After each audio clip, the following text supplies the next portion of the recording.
Good afternoon. The Committee of the Whole is called back to order, but unfortunately we don't have a quorum. We will stay on recess until we reach the magic number of 8. Once we establish a quorum, we will continue. Thank you. So we're still on recess.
committee of the whole is called back to order. We have sufficient for a quorum.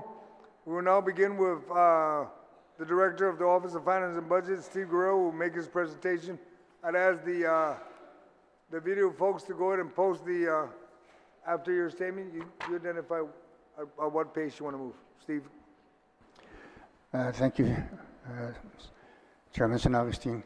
Yeah, before I start my presentation, I just want to give you basically a synopsis of how the FY24 revenues were derived, the methods used, some of the economic indicators, and basically how we had derived of the FY24 revenues.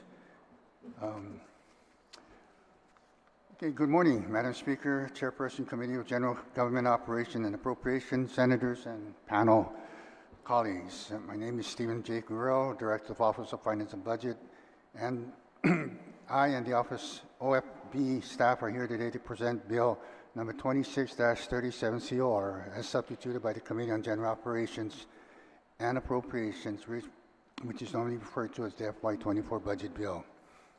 I'd like to start out with the FY24 projected revenues and how they were formulated and derived. Historically, the methods used to determine government revenues involve using historical data, current trends, tracking of monthly revenues and economic conditions, and other pertinent indicators. Projected levels for each revenue categories may include some or all of the methods mentioned. Adjustments are made to revenue categories to account for anomalies and non-recurring events not normally included in projecting annual government revenues. The methods used to project the FY24 revenues were a combination of some of the mentioned methods and consideration such as historical data, current trends, tracking of monthly revenues and economic conditions, tourism, federally funded military contracts and projects, and current regional events. Since the beginning of FY23, revenue collections in the general fund major categories have exceeded projected revenues for the first 9 months of the fiscal year. Continuing these trends, year-end projection will have the general fund collecting exceeding the FY23 year-end projections adopted revenues levels by 11.1 million. This 11.1 million amount considers the appropriation amendments made to the FY23 adopted revenues and those without legislative amendments made to the adopted revenue levels. Based on the June 2023 CR report, revenues for corporate income tax was 13.6 million and withholding tax was 12.6 million, which reflects a combined total increase of 26.2 million over the FY23 adopted revenue levels for these respective categories.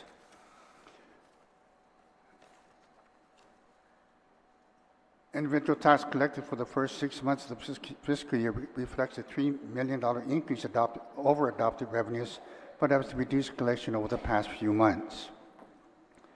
Revenue collection in the business privilege tax can be considered as doing well, reflecting an increase of 10.8 million over the FY23 adopted levels. This increase can be the result of continuous growth in spending activities experienced on island over the last 3 years, and it is expected to continue for the next 2 years at minimum. Pursuant to subsection 26208, Article 2, Chapters 26, Title 11, Guam Code Annotated, 6.19% of the business privilege tax is automatically appropriated to the GMH pharmaceutical funds and not available for general government operations. The projected amount for federal income tax collection for Section 30 funds is 75.4 million for FY24, which reflects a 5 million increase over FY23 levels of 70.4 million. These 4 categories represent approximately 90% of the total general fund revenues. The remaining 10% is shared by revenues received from Section 30 at 9% and 1% from other revenue sources. For the special funds, both the Tourist Attraction Fund and Solid Waste Operations are tracking above FY23 adopted levels by 8.5 million and 1 million respectively. The increase in the TAF can be attributed to the increase in tourist arrivals and activities, allowing for a more positive outlook in collection for the Tourist Attraction Fund and supports the revenue increase made in the general fund revenue categories. Unfortunately, this positive revenue outlook cannot be set for other major special funds. Currently, revenue tracking for these special funds is below projected revenues for a combined projected shortfall of about $7.9 million. With the assistance of Coronavirus AIDS Relief and Economic Security Act, the CARES funds, American Rescue Plans funds, which consists of two programs, the Coronavirus State Fiscal Recovery Fund and the Coronavirus Local Fiscal Recovery Funds, continue military projects and other federal assistance funds was and still is a major factor in mitigating revenue losses in both the government and private sector. Also note, the recent receipt of federal funds of Zero Typhoon Marwar will assist in restoring the island's economy to pre-Marwar conditions. Many of these federal assistance funds will expire and have a financial impact on local economy and government revenues. Most of the federal assistance funds will be expiring by the end of December 31st, 2024. However, as these conditions do present themselves, government has made financial advancements over the last 3.5 years since the start of the pandemic to achieve financial stability and continue to maintain economic growth. In closing, I believe the proposed FY24 government revenues are conservative based on historical revenue trends, current economic conditions, and the revitalization of our tourism industry, and the continued presence of military will provide the necessary foundation for the island to restore financial and economic stability now and in the future. A detailed presentation of the FY24 revenue projection will be presented in the PowerPoint shortly. I and the OFB staff are available to answer any questions you may have regarding Bill 26-37 COR as substituted by the committee. Thank you.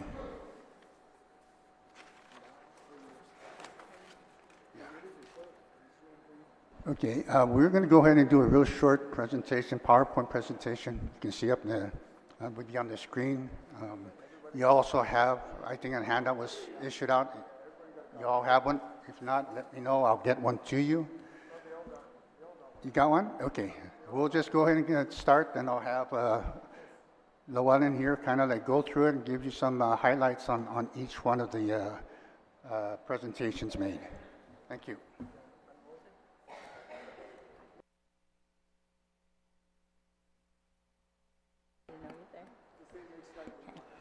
Next slide, please.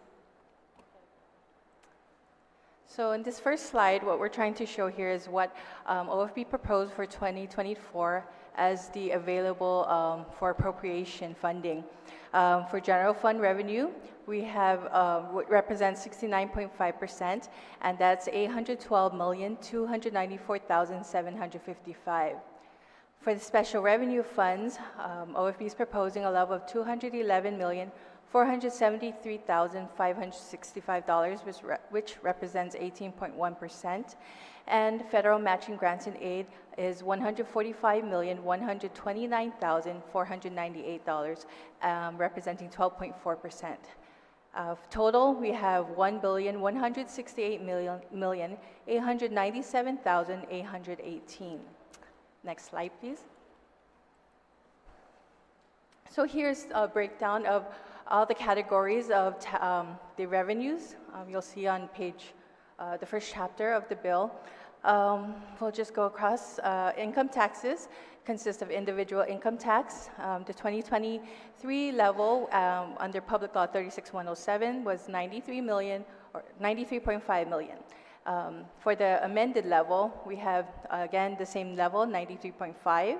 And in FY24, the executive budget request is $101.4 million. OFB level, we recommended $94.6 million. For corporate income tax, the 2023 original level is $85.7 million, and that's the same for the amended level. Executive budget request is $107 million, and OFB's request recommendation is $101.6 million. Withholding and interest and penalties, it was $243.5 million in FY23 original budget, and increased to $255.5 million for the amended budget. The executive budget request is $260.9 million, and OFB's requested level is $273.6 million. For total income taxes of 422.7 under the original FY 2023 budget, 434.7 under the amended budget, and 469.3 for the executive request, and 469.7 for the OFB level. Next category is the business privilege taxes. For business privilege tax, the original FY23 budget was 302.1. The amended was increased to 332.5 million. The executive budget request comes in at 321.7 million, and OFB requested 350.8 million. The other taxes consist of 3.9 million, practically 4 million in FY23 original budget, and then that was the same for the amended FY 2023 level. The governor's request came in at 6.4 million, and OFB's recommended level is slightly higher at 6.7 million. Total business privilege taxes was 306.1 million for FY 2023. Original level increased to 336.5 million for the FY 2023 amended level. The executive budget request is 328.1, and OFB's level is 357.5 million. Next category is federal sources. This consists of the Section 30 funds and immigration fees. For Section 30, we have 7.9 million in the FY 2023 original level, and that was the same for the amended level. 75.4 for the executive budget request, and OFB is recommending the same level. Immigration fees came in at 1.3 million as authorized in 2023, and that was the same for the amended. 1.3 for the governor's request, and same level for OFB. Total federal sources was 76.2 for 2023 original level. Same for the amended. Governor's request is 76.7, and OFB's level is the same. For use of money and property, FY23 was 197,000, and the amended level was the same. The executive budget request was 45,000, and OFB increased that amount based on tracking at 431,000. License fees and permits, 3.5 million in FY 2023, the same level for the amended budget, and 3.4 for the executive budget request, and OFB also recommends the same level. Department charges is 1.2 million for FY 2023 original level, the same for the amended, and 1.4 million for the executive budget request, and again, OFB recommends the same level. That brings us to total gross revenues of 809.9 million in FY 2023 original budget, which is amended to 852.3, and then the governor's request came in at 879 million, and OFB's level is 909.3 million. Subsidies was negative 82.1 million at FY 2023. These will be further discussed in the next slide. And then the amended level was 83.9 or 84 million. And the governor's request was 84.1 or 84.2. Sorry. And OFB's level is 80.7 million. The 2% rainy day reserve put aside 14.6 million in FY 2023. With the amended level, it became 15.4 million, and governor's request came in at 15.9 million, with an OFB coming at 16.6 million. So the total general fund available for appropriation for the is 713.3 in the 2023 original level, 752.9 in the FY23 amended level. The executive budget request was 778.9 million, and 812.3 million for OFB's recommended level. Next slide, please. So in this slide, we wanted to show you a breakdown of the subsidies. So to explain, we'll go with the 23 level first. Okay, the breakdown consists of gross provision for tax refunds. This is what was estimated for the whole year. We then take out any federal receipts, and this consists of the earned income tax credit, the child tax credit, and the additional child tax credit. So EITC was 52.4 million, child tax credits was 36.2, and the ACTC was 24.1 million. for a total set aside for general fund coming in at 62.3 million, 3 million in 2023. We'll go ahead and go down the line. GMH Pharmaceuticals was 18.7. Harmon Industrial Park was 175,000, and Better Public Service Fund was 350,000. This is for a total subsidy value of 19.2 million, and total subsidies came out at 82.1 million for 2023 authorized level. In the amended level, the difference came from the GMH pharmaceutical funds as we increased the BPT. This is just a percentage of 6.19%. So the difference you see is the 20.6 million. That was the difference, bringing up the total subsidies to 83.9 million, 84 million, really. For the executive request, we have them following the same levels for the general fund provision for tax payments. So you see there that they set aside 62.9 million for the general fund. The pharmaceutical fund sets aside 19.9 million. And then we have the Teason Gymnasium set aside of 250,000, National Tennis Federation at 300,000, the Guam National Youth Football Federation at 500,000, and the Better Public Service Fund at 340,000. This is for a total of other subsidies of 21.3 million and total subsidies of 84.2 million under the governor's request. OFB's level, we set aside the same amount of estimated tax refunds of 175.6, and to that we updated the figures we received from DRT regarding, based on the last 3 years of payments for EITC, CTC, and ACTC. Those numbers are 53.8 million, 39.8 million, 24.7 million respectively, totaling 57.3 million. GMH Pharmaceutical Fund, as we are higher level than the governor, our set aside became 21.7 million. And then the set asides for the Teason Gymnasium, the Tennis Federation, Youth Football Federation, and Public Service Fund were the same as the governor's level. That gives us other subsidies of 23.1 million and the total subsidies at 80.4 million. Next slide, please.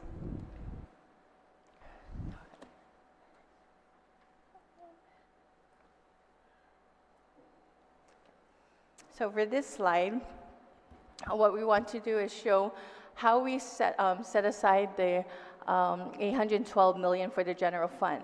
35% was allocated to the public education at 200. Next slide, please. Okay, there you go. So again, public education, that was 35%, 284.1 million. Then we had protection of life and property at 17%, at 135.3 million. The general government at 15%, 122 million. And the reserves, which we'll explain in the next slide, is 91.9 million. Debt service was 10% at 84.6 million. Public health is 9% at 76.2 million. Economic development received 1% at 6.8 million. Individual and collective rights, 1% at 5.8 million. Recreation, slightly below 1%, was 4 million. And community service was 1.4 million. Next slide, please. So these were a bracket that, in the governor's request, sets aside a lump sum amount, and this is called what we call reserves. These consist of the legislature, OFB, judiciary, public defender services, corporation and alternate public defender, the mayor's council, Guam, office of the attorney general, Guam Election Commission, Guam Board of Accountancy, Chamorro Land Trust Commission, and Guam Ancestral Lands Commission. Next slide. Moving on to the special funds, we have for the 2023 level, the Healthy Future Funds received 40.1 million, and then it was the amended budget received the same amount. The FY2024 executive budget request was at 35.9 million, and OFB requested or recommends 33 million.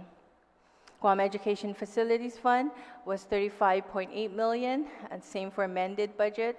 Executive budget request is 35.8 million, and the OFB level is the same as the governor's request.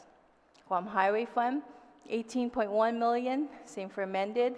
Executive budget request is 18.6 million, and OFB's level is at 16.5 million. Solid Waste Operations Fund is 18.5 million, same for amended budget. Executive budget request is 18.4. OFB's level is 19.1.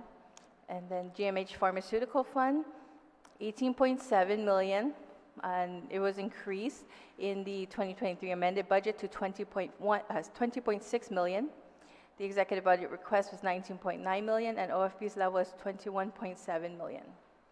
The Tourist Attraction Fund, 16.1 million, the same for amended budget, 24.6 million for the executive budget request, and 26.4 million for OFB's recommended level. School lunch reimbursement, 12.5 million, and that's the same all the way to, through 2024 level.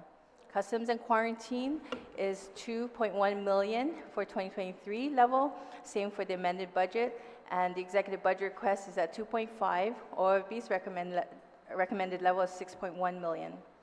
All other special funds in 2023, the level was 37.8 million. The same for the amended budget, and then the executive budget request is 34.8 million, and OFB's level is 40.3 million. Llewellyn, sorry, Mr. Chair, can you just clarify that variance means variance between OFB level and the executive requests in this column? Yes. Okay, thank you. Okay, so total special funds in 2023 was 199.6 million. In the amended level was 201.5 million. Executive budget request was 203 million, and OFB's level is 211.5 million.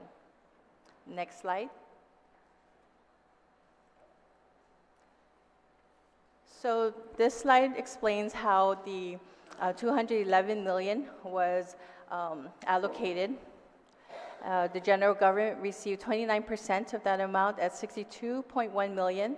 Public health, 23% at 48.2 million. Public education was 40.9 million. The reserves, 12% at 26.4 million. Protection of life and property was 7% at 15.3 million. Debt service, 8.7 million. Community service, 2% at 5 million. Individual and collective rights, 2% at 3.7 million.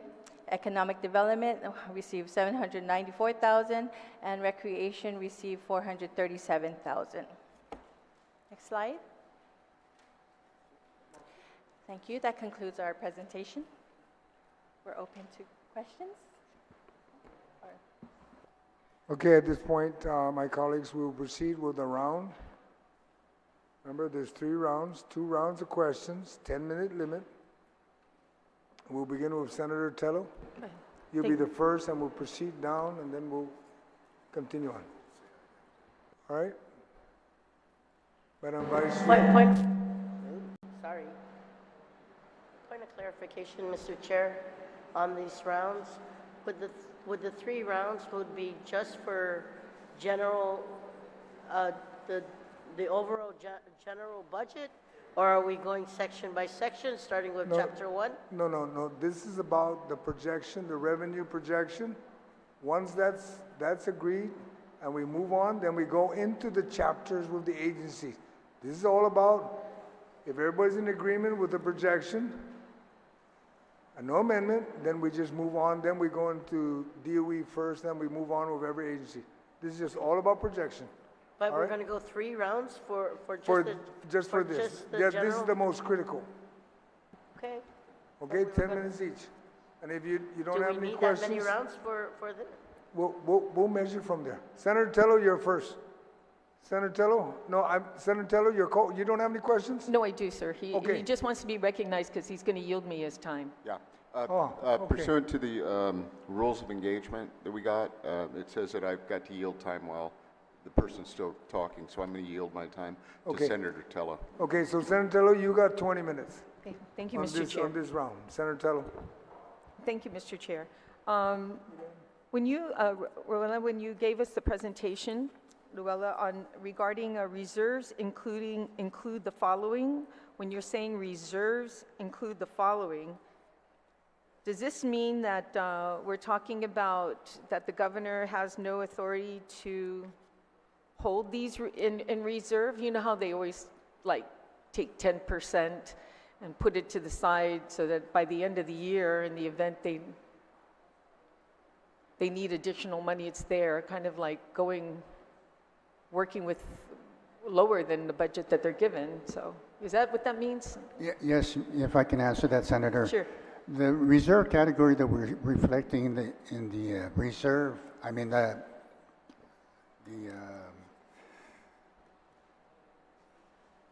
revenue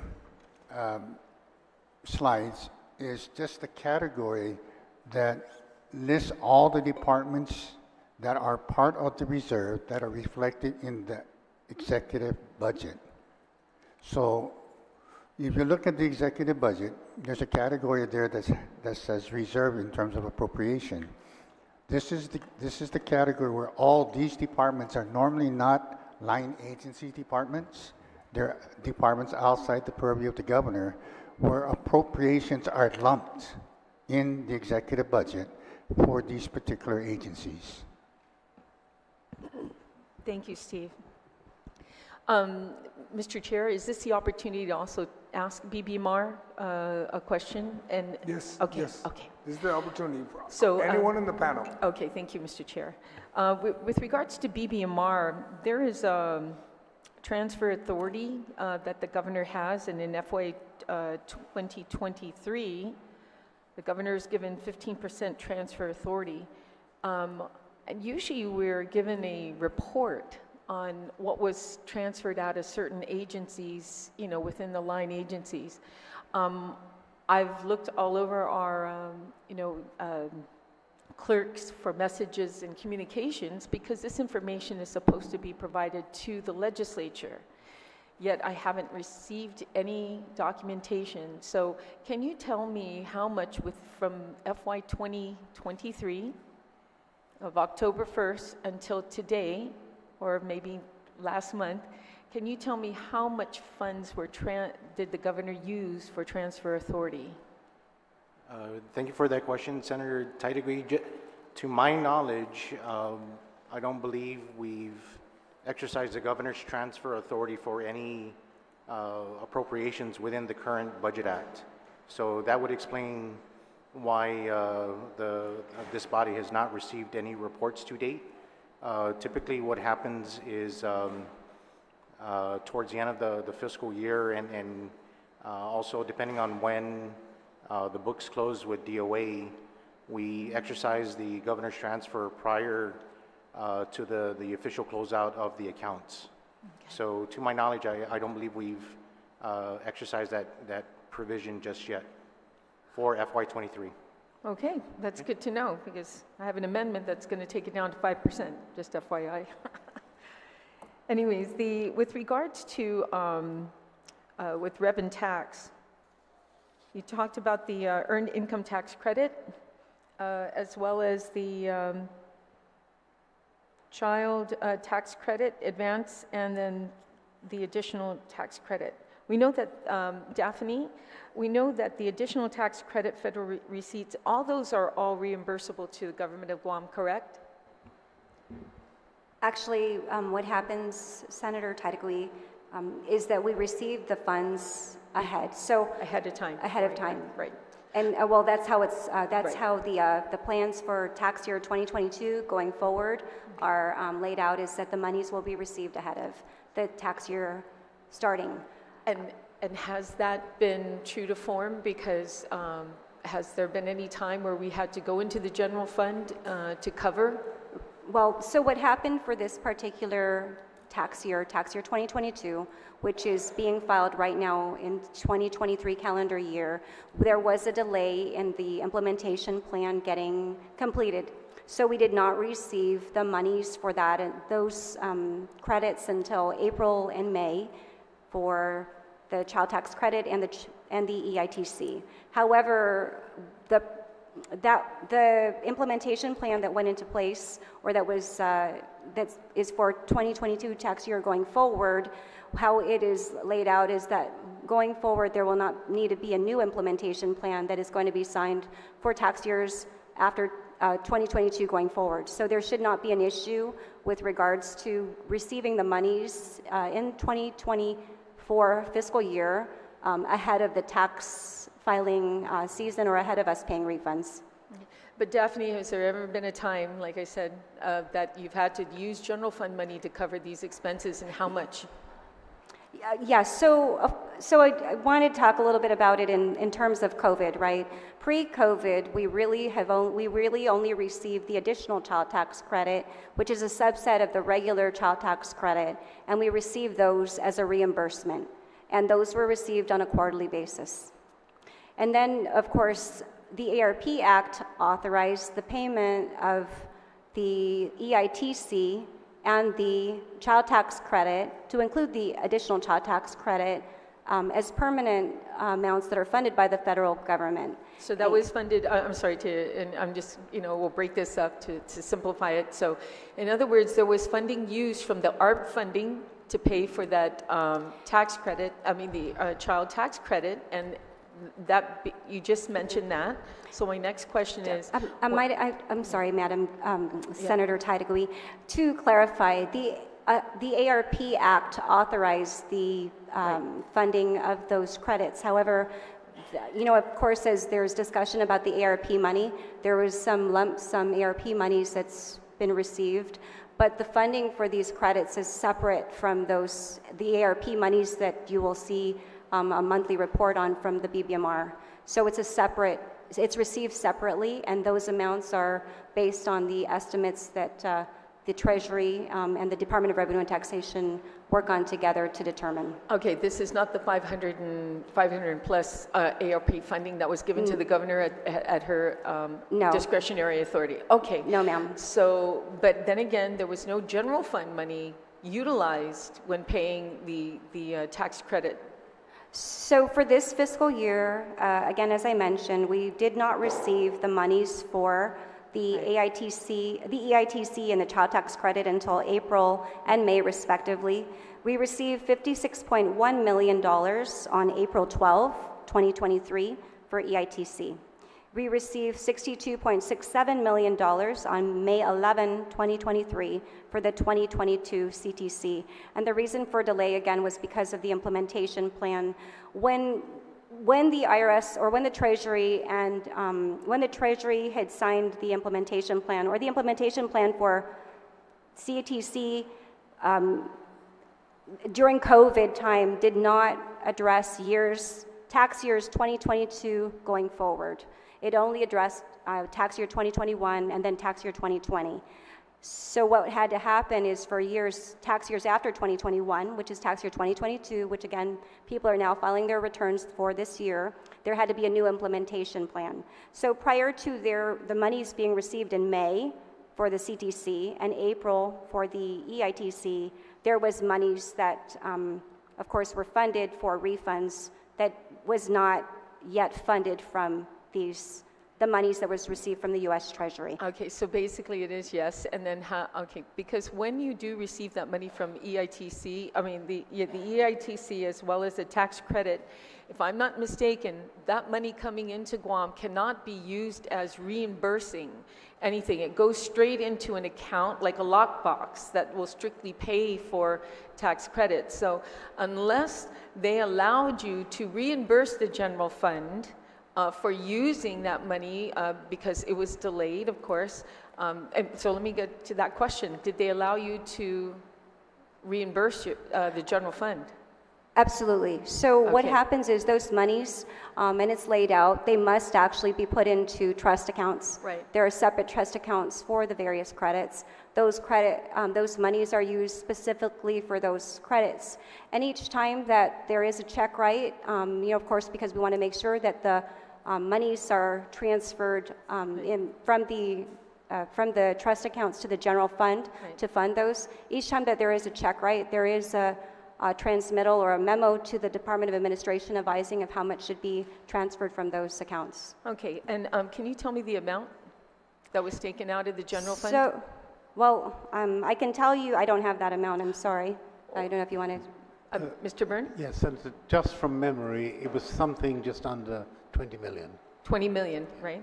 Okay, 20 million that money was spent, but yet, and once again, I just want yes or no, the federal government allowed you to utilize that earned income tax credit money that came in to reimburse the general fund of 20 million, correct, Daphne?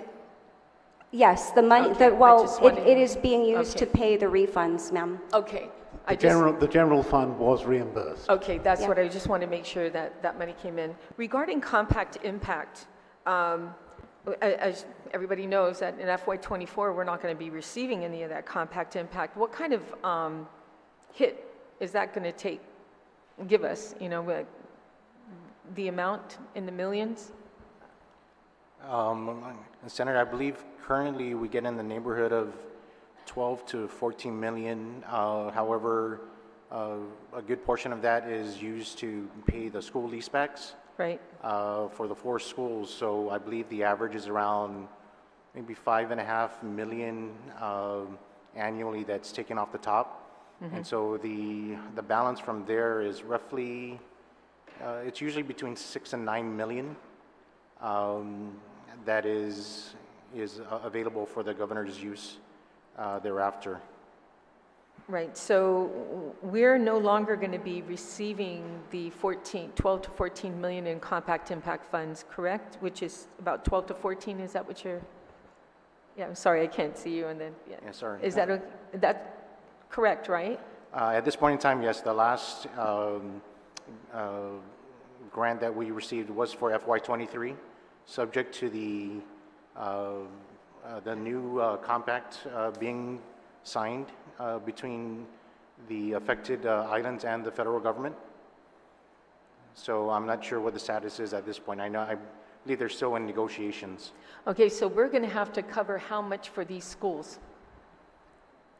that we usually use compact impact money to pay for the leaseback agreements? Yeah, it's around 6 million 6? currently, and that was factored into the executive budget request, and I believe it's also in the budget bill starting in FY24. Okay, what other funds do we use the remaining compact impact funds for? Well, the governor has usually has the discretion to use those funds. At times, it's used to assist the hospital. At other times, it's used to assist the Guam Police Department, Guam Fire Department, and so forth. Has any of that money in FY23 been used for the schools? I can't think off the top of my head, but I do believe that there is a, we do receive a supplemental grant from Compact Impact, which is specific to education, but I'm sorry, but I don't have that list in front of me. And are we still going to receive that supplemental? At this point, I don't believe so until, because I believe it's tied to the compact that for the subsequent fiscal years from FY24 onward. Could you, off the top of your head, kind of give us the figures on how much in FY23, when she had the discretionary ability to use the remaining compact impact money, subtracting from the school, leaseback school? Can you tell us off the top of your head those numbers? I can, I'm sorry. Yeah, there's several projects that were funded, but unfortunately I don't have those details at this point. So we can safely say, Mr. Burns, that some of this discretionary funds from Compact Impact will no longer be available for FY24? I think, Senator, it depends upon the outcome of these negotiations which are ongoing, but so far we've been not notified of the receipt of any. And have you any word as to maybe when they will come to a settlement or an agreement? Now, this is a matter that is between The government. the islands and the Department of State. Right? Okay. So, Mr. Byrne, the current bonds that we have to pay for this year, do you know how much total that is? If not, then OFB can also chime in, because if I'm not mistaken, there's an additional amount in FY24 that we have to cover that was not in FY23, but now in FY24, it's these bonds that now we have to start paying on. So Yeah, I don't have the exact numbers, but I will defer to OFB on that. OFB, okay. But there was a change in the bond payment profile that Right. requires extra payments in 24, you're correct. That's right. Okay, OFB, can you tell us what that amount is?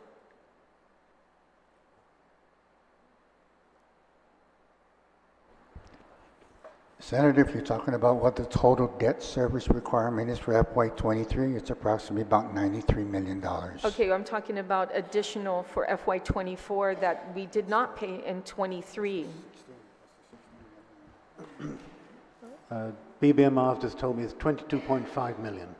So 22.5 million in debt ceiling, okay, but in FY23, we weren't paying on some of these new bonds. Now in FY24, we are obligated to pay on these other bonds that we have to start paying for. So my question now is, what is the additional amount that we have to pay compared to FY23? Senator Tello, I just have a question for you. Sure. We're talking about the revenue base, and I know where you're getting at, but you're getting into the operation. If we can stick with the revenue, just so we can settle the revenue, and then you can ask that as a follow-up if you want. But we need to know first and settle the base of what was presented by OFB on the revenue base. So, Mr. Because Chair, if are you you start saying? wandering off, then Okay. they're not prepared for that. They're only on revenue base. I totally understand. So my question would be then, if we're only talking about the revenue base coming in, how much money we anticipate to come in, are we having another round to talk about the expenditures? No, but in reference to the revenue base, you can ask that based on the revenue base, does that cover all the bonds? That can be related to that, but not Okay. about the bond, and then you're not talking anything about the revenue. Okay, so the revenue, Okay. okay, yes, But, please. Mr. Chair, the debt service is in Chapter 1, right? And we are in Chapter 1, right? Yep.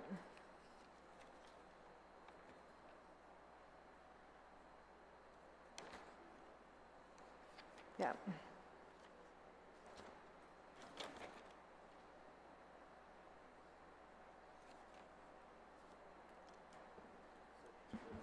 We're on revenue base, and then we can get into Chapter 1, which will identify the debt service. Okay, but Mr. Yeah, I mean, yeah. let's settle the revenue base. If Okay, we're all in yeah. agreement with the revenue base, Okay. then you can go into details. Are we able to? Where is the money going? Then you can break it down. They're not going yet. We're going to complete revenue base and So another round will be, so the second round will be will be debt, and then first round will be revenue, and then we'll talk about our debt on the second round. and that's why I said stick to the revenue base. Are we Okay. all in agreement with the revenue So- base? Then we're done with that. Then we can go into Chapter 1, which is where you want questions to be asked about. Since we know what the amount of money we have, okay, this is how it's dispersed. Then we can come So- to terms what we got. So on the revenue base for OFB, you explained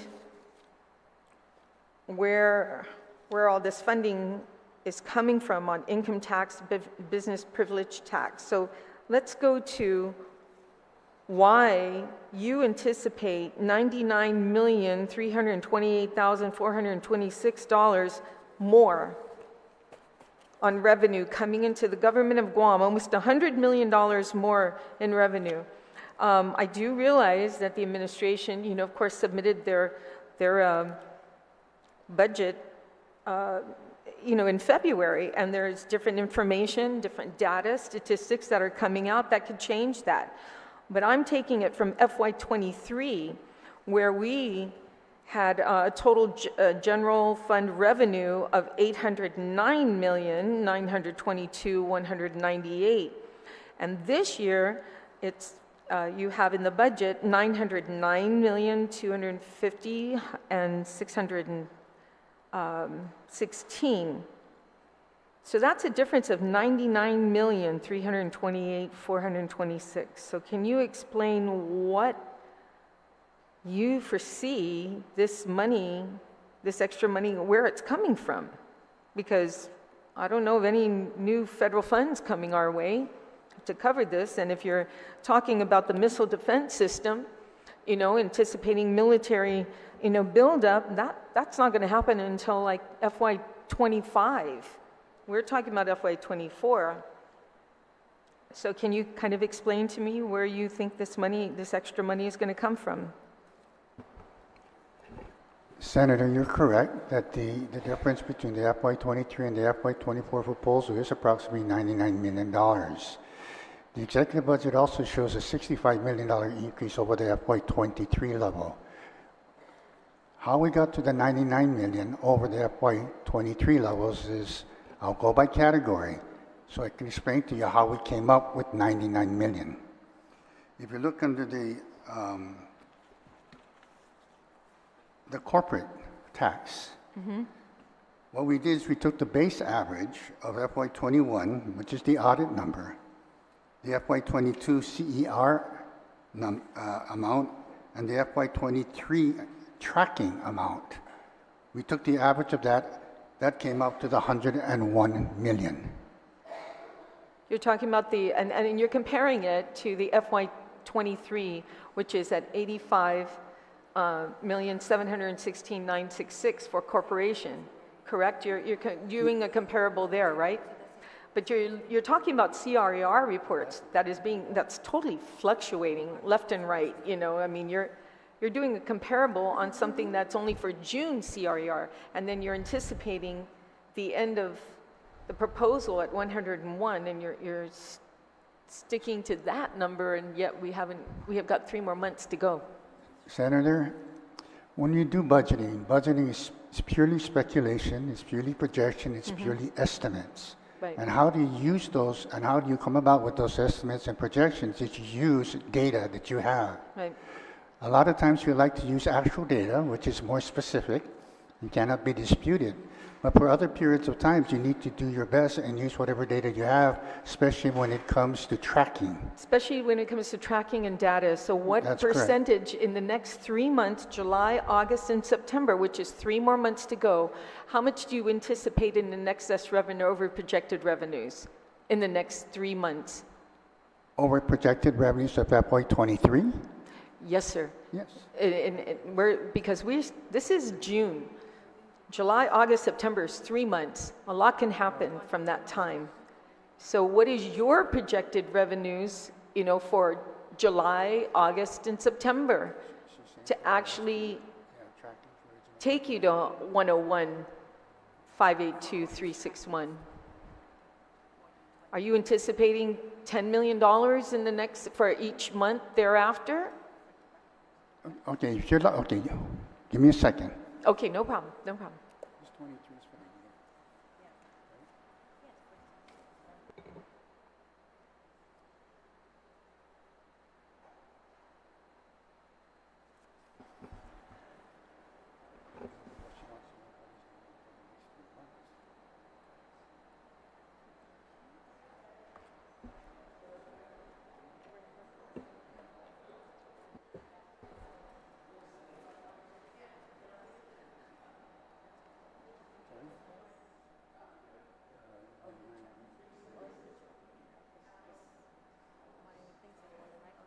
Yes.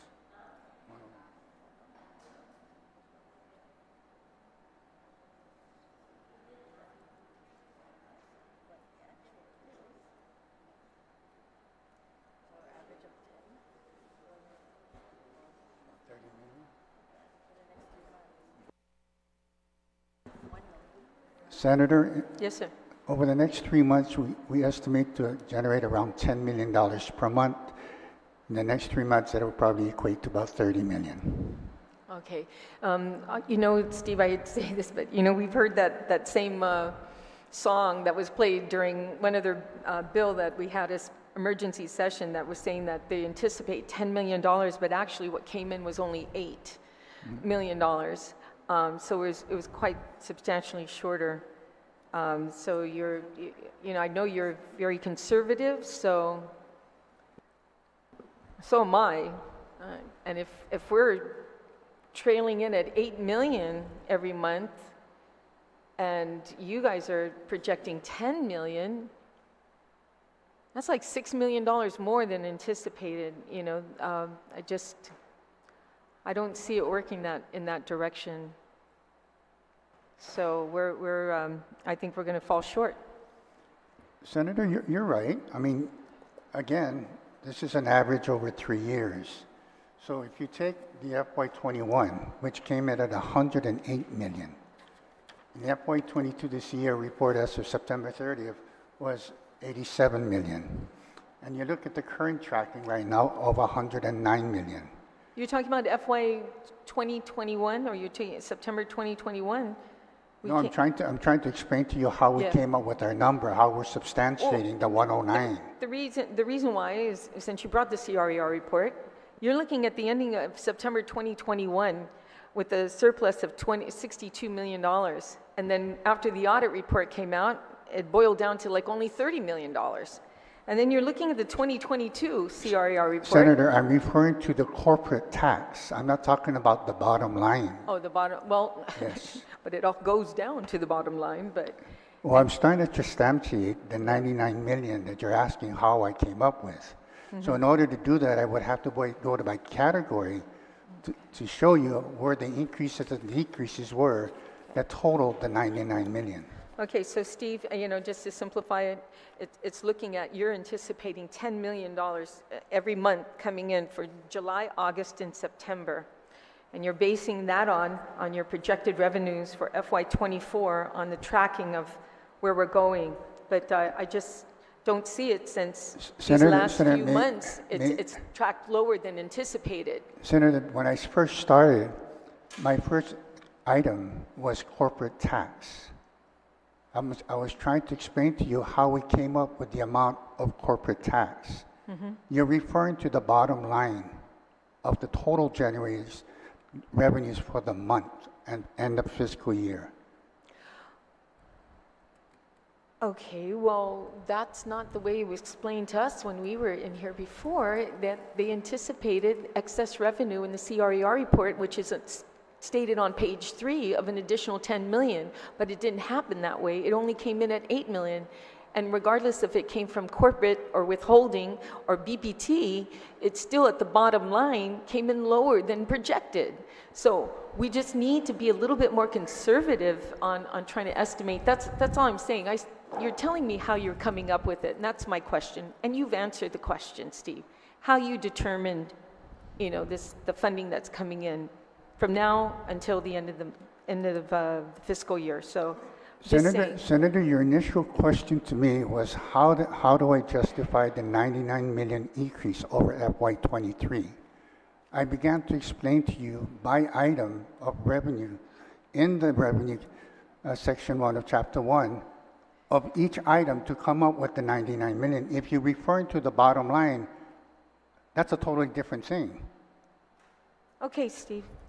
I'll make sure that if we're going to talk about BBT, we'll talk about BBT. Yes. But if we're going to talk about bottom line, then we'll talk about bottom line. And I just went to the bottom line and saying that from July, August, September, at the end of the bottom line of a CRER, you're interpreting that is going to be an additional excess revenue above projected revenues as 10 million. That was a question I asked earlier. And if you rewind the tape, you're going to hear that same question I asked.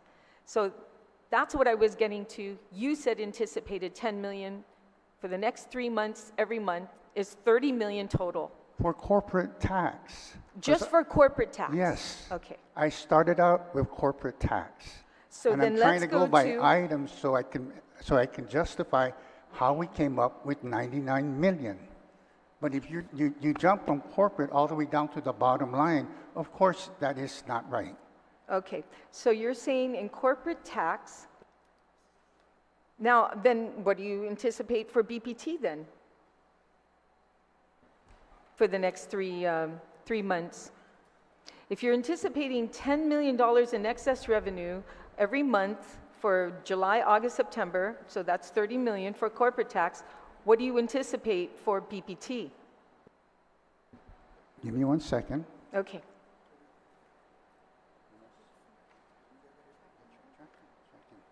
It doesn't make any sense, though. The 350. What are we tracking? Yeah. So you're saying 29?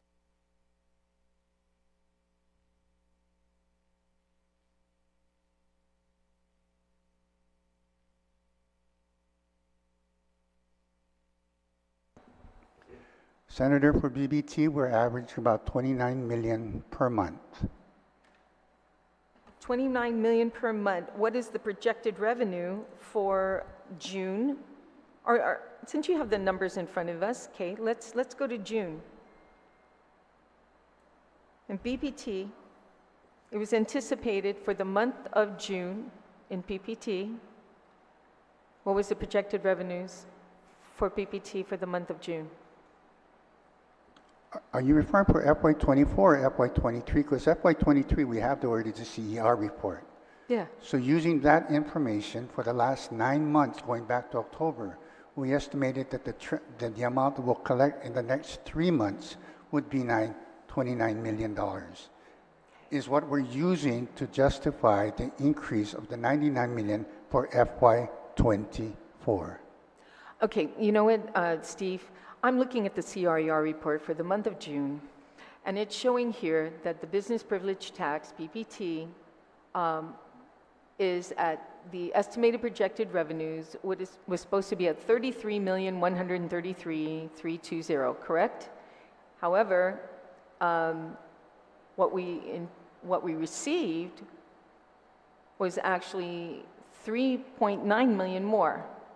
Now, are we on the same boat are we on the same length on this one? No, we're not. Okay. Again, so what am I reading on the CRER report? Because you're reading the CER report, which is for FY23. Right. I am trying to justify the 99 million estimated for FY24.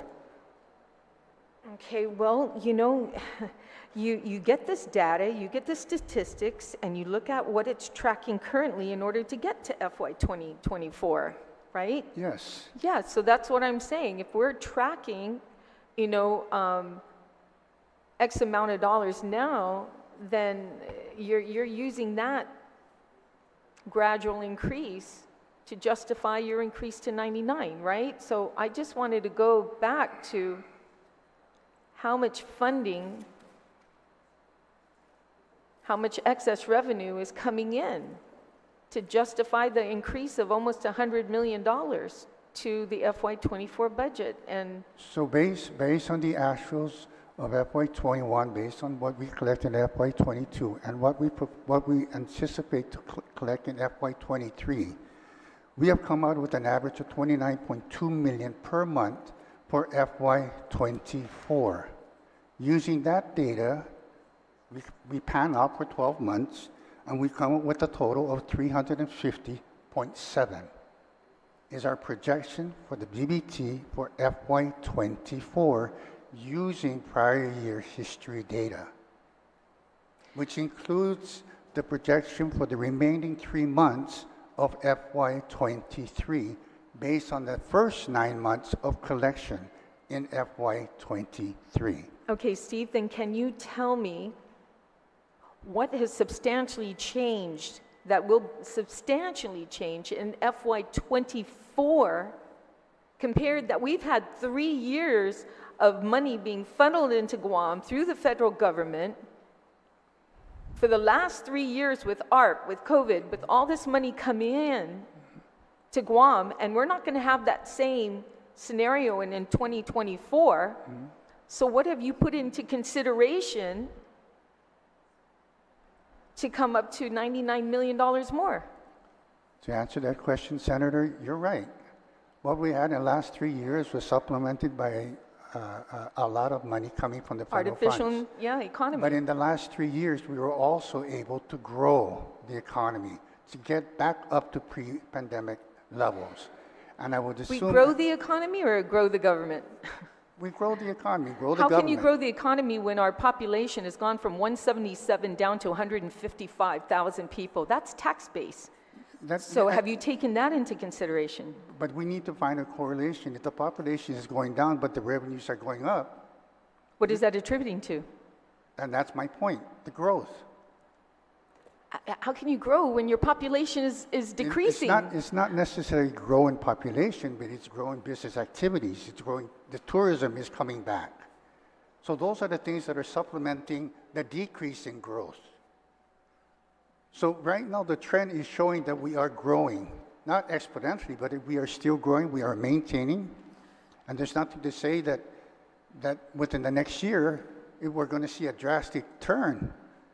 The only drastic turn that we're going to see is we're not going to be getting those, billions of dollars that's been coming into our economy anymore through the artificial, what we were experiencing for the next 3 years. I just think that the revenues on, jacking it up to 99 with a population that is considerably decreased, and I'm not talking about just decrease recently, we're continuing to see people locate to the mainland, locate to other places. We're not getting any federal funding.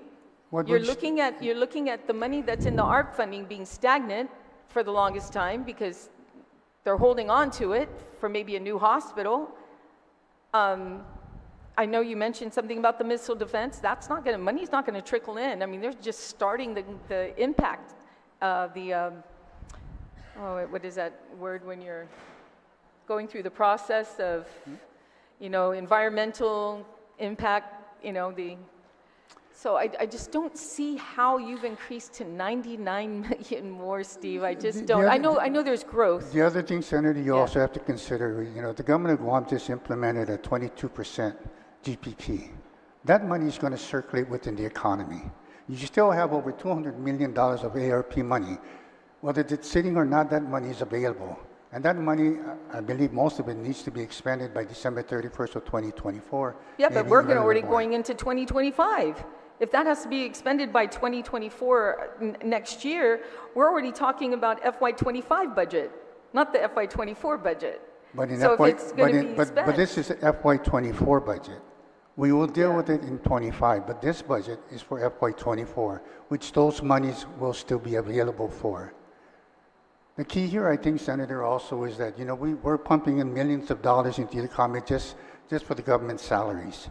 That money is going to circulate within the economy. It's really not going to go anywhere. Mr. Chair, I didn't want to get into the, government salaries at 22%. And from what I gather and information that I pulled out, you're looking at about $40 million increase in salaries and then an additional $6 million that will go with regards to increments.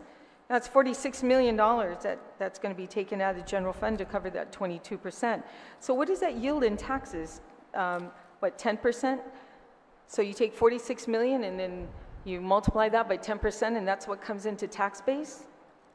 And then again, that's guaranteeing that everyone is going to spend that 46 million off the bat to put that tax base into the government of Guam, our taxes. And you're finding more and more people starting to save money than they are spending it. So you can't totally rely on that, Well, the other thing too is interesting, Senator.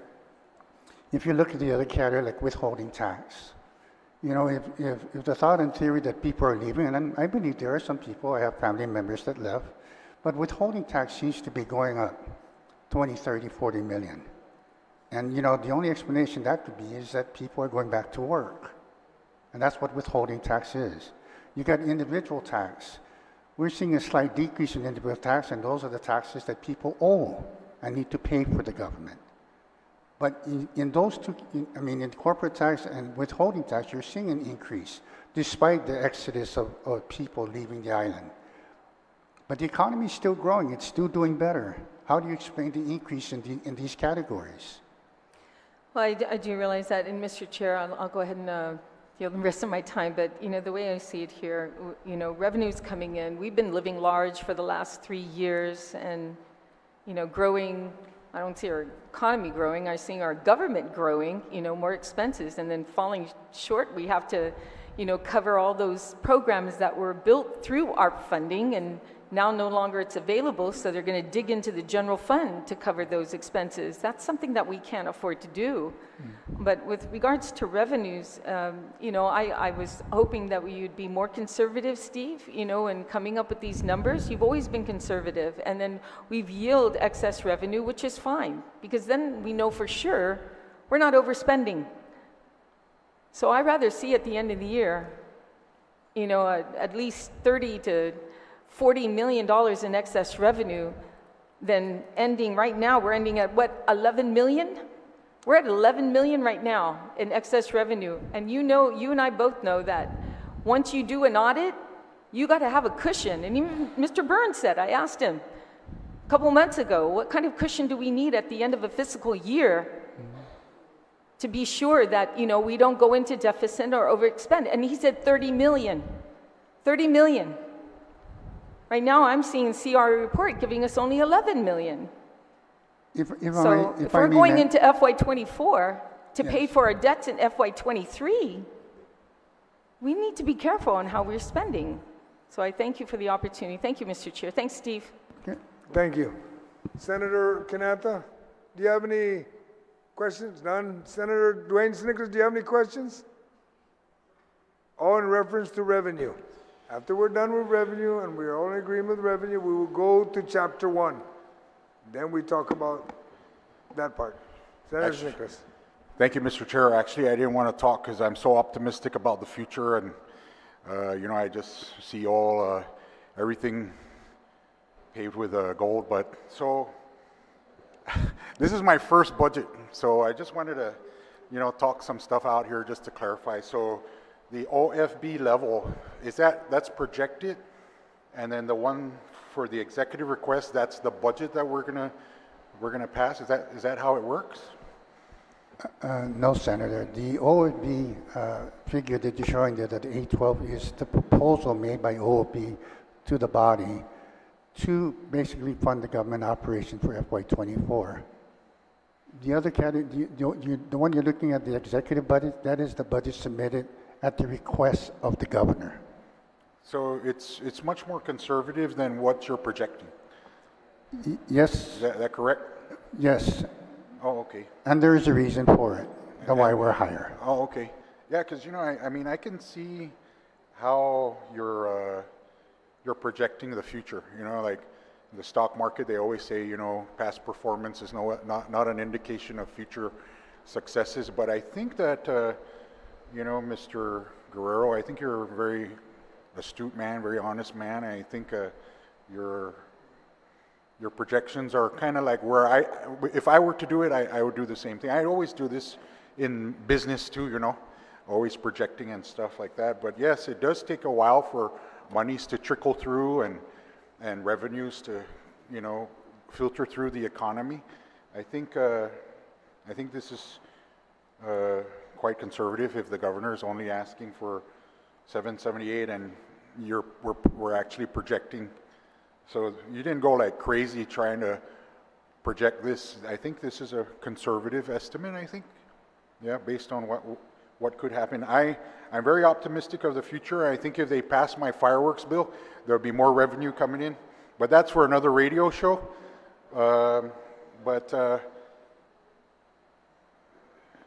Thank you. I have no questions, Mr. Chair. Thank you so much. Thank you very much. Senator Perez, do you have any questions on the revenue base? Thank you, Mr. Chair, and thank you to the panel for being here.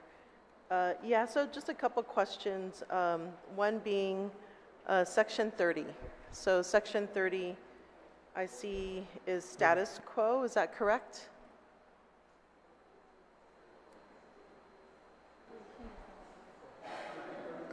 Senator, yeah, the amount being proposed for Section 30 basically is consistent with the governor's request, about 75 million.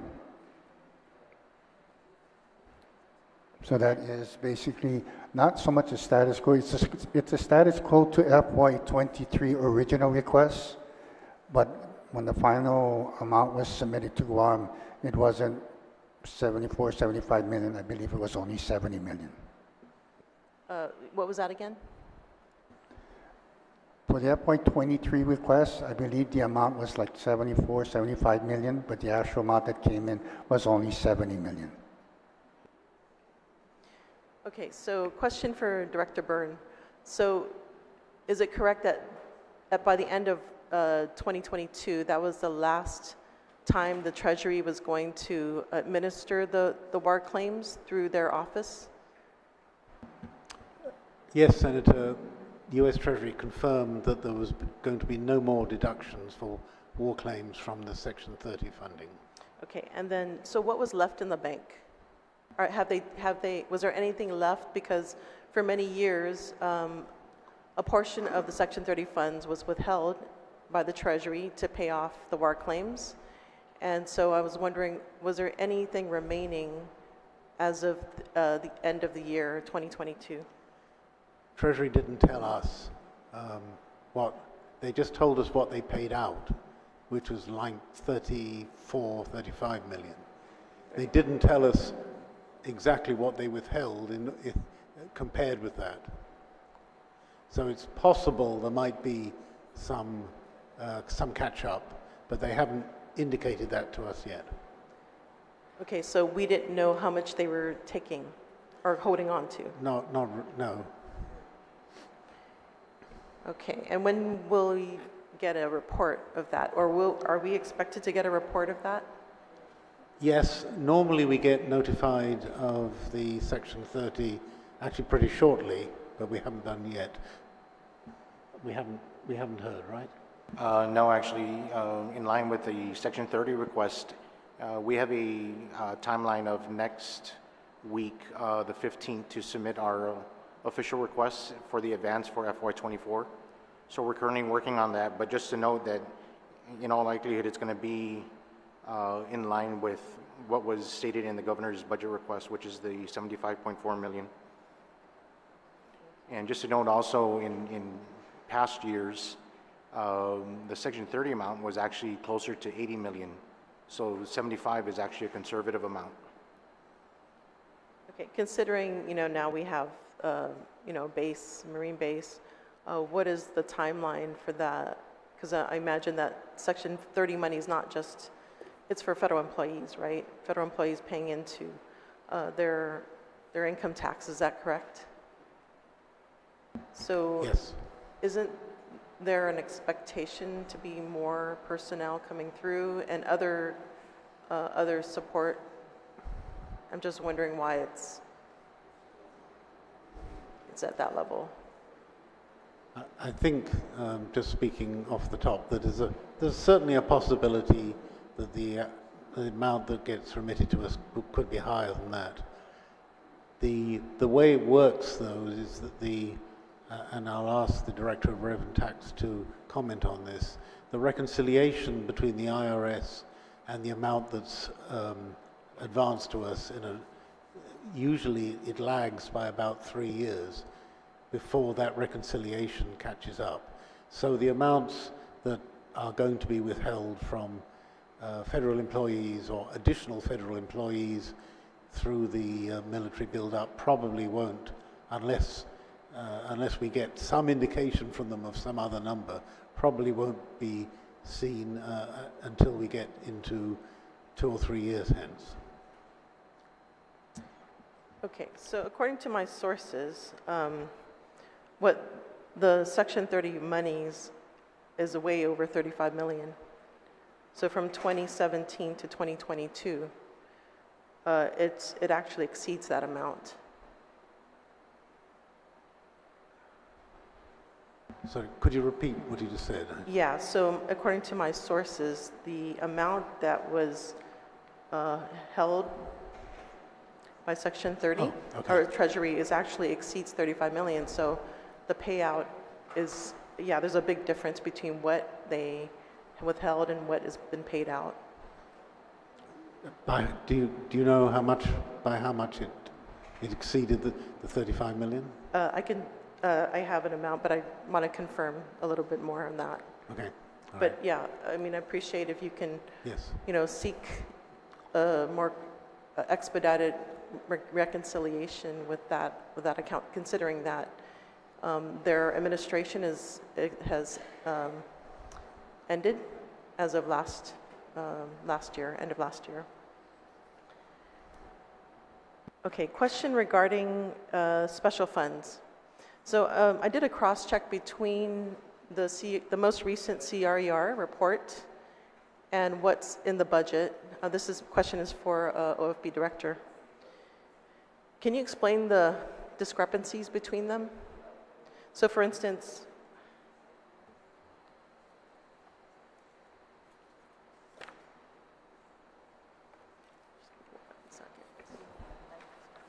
Can you repeat your question again, Senator? yeah, there's a huge discrepancy in some of the special funds between the CRER report and what's in the budget bill, the current budget bill. Let me just pick out one example. The Better Public Service Fund. So I don't know if there was an incorrect posting. So in the budget bill, the current budget bill before us, it's 1.3 million roughly. But in the latest CRER report, it's only $355. So can somebody explain that to me?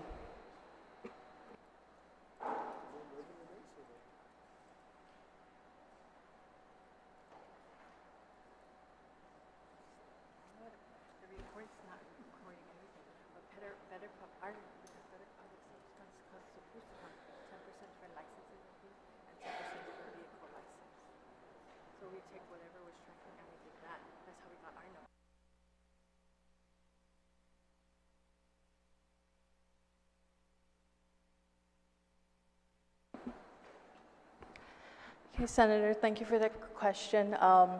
Yes, we noted that too in the Special Revenue Fund tracking report. It does not, it only shows probably that amount. But because we know 10%, the Better Public Service Fund comes from 10% of licenses, fees and permits under the general fund and 10% of the vehicle license and registration fees on the Guam Highway Fund, we went ahead and did the calculation of that.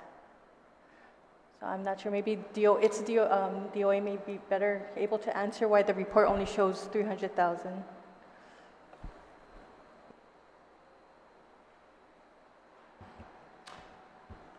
I would have to get back to you on that, Senator, but it appears that some transfers yet need to be made.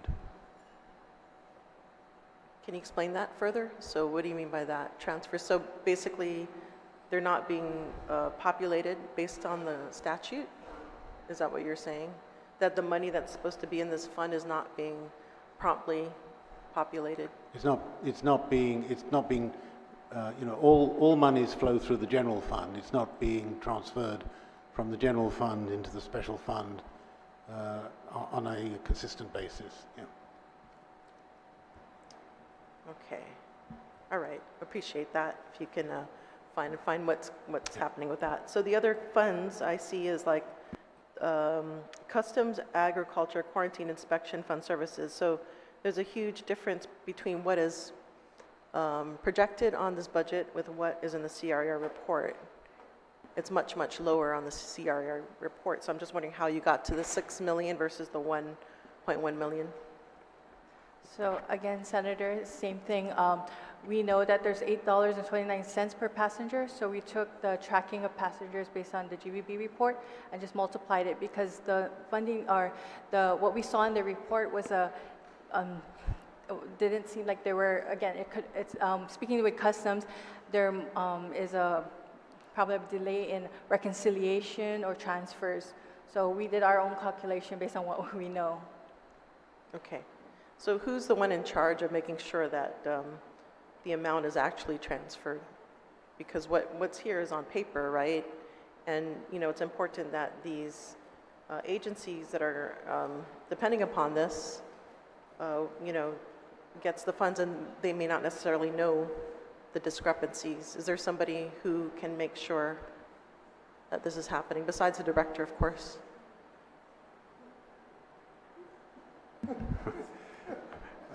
Well, yes. You know, the accounting department at DOA is responsible for this, but I'm not really aware of a big shortfall in customers, in transfers to customers. So it's possible that you're questioning this amount in the budget bill? Not in the budget bill, because that's calculated in a different way. But again, I would like to be able to look at this, and I will speak to the accounting department about this. Okay, so this question's for BBMR. So considering the huge discrepancy, do you concur with these numbers that OFB has come up with for the special funds? Well, in looking at my notes here, the way we arrived at our figure for the this particular special fund is we use the average of our 2021 collections of 2.1 million and our 22 collections of 2.9 million. So that gave us the estimate of about 2.49 or 2.5 million. And I just wanted to note that, yeah, currently we're tracking at 1.7 million based on the special fund report, I believe. So, yeah. So, yeah. Again, going back to the calculation, we use the average of 21 and 22. So. That's why our figure is a lot more conservative than theirs. They base theirs on visitor arrivals. Director Guerrero, is this a departure from what normally, or maybe Mr. Morale, is this a departure from what BBMR normally does? Because if I understand correctly, you look at, is it 3 years historically? And, you know, considering that these were oddball years, right? See, this is our you know, how dependable are these numbers?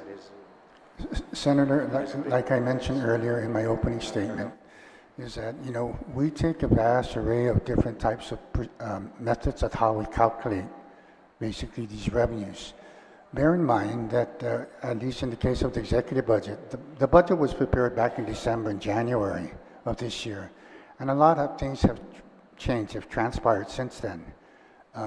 Tourist arrivals has gone up, I think, threefolds. They're estimating that it'd be now, I believe, somewhere about 600,000-700,000 to the end of the year. And next year, they're actually projecting $1 million tourists for next year. So it was even mentioned in a recent SES meeting. You know, the director of BBMR also indicated that, you know, citing that what has happened over the last several months, he's more inclined to actually, if he had a chance, to adjust his revenues in certain categories just to basically meet and include what's happening over the last several months.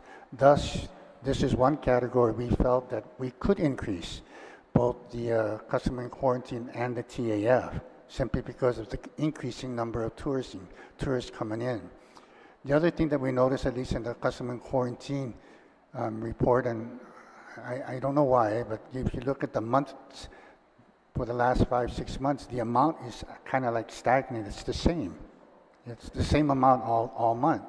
Whereas that's what we did is we used that amount, but we're saying, you know, there's kind of like maybe some, I don't know, maybe there's a lack, again, in posting whatever, but we basically are using current data, which is tourists coming in to the airport. And if the last number of tourists, I think GBB is estimating is like 400,000 or 500,000 by the end of the year. We use that data to project forward in FY2024. Again, God forbid any natural disasters happen and stuff like that will change that. But that seems to be the trend, at least for the last 3 or 4 months. And there's no reason to think that that trend won't at least be consistent, stay the same, or even grow. Okay, so follow-up question. Are there any special funds that you use a different approach? Because, or what's your traditional approach and what is your modified approach? So like, for instance, what you're saying, this customs is probably based on visitor levels, and so you use those numbers. So are there any other funds that you use a different approach than what you normally would have done? For most of the special funds, they seem to be kind of constant in their collection, so we just use normally the average of at least 3, 4, 5 years back. Some specific funds, like I mentioned, like the TAF, customs, you know, that's it kind of vacillates. I mean, that's fluid. It just depends again on the month and the economy where you're in would actually have a drastic change in it. But for the most part, Senator, yes, we just normally use an average. Okay. So the other thing I've noticed is the use tax. The projection is, on the budget, is about 6 point some million. But in the CRA report, it's at 9 million. Can you explain that difference? Or why did you come to 6 million versus a higher amount?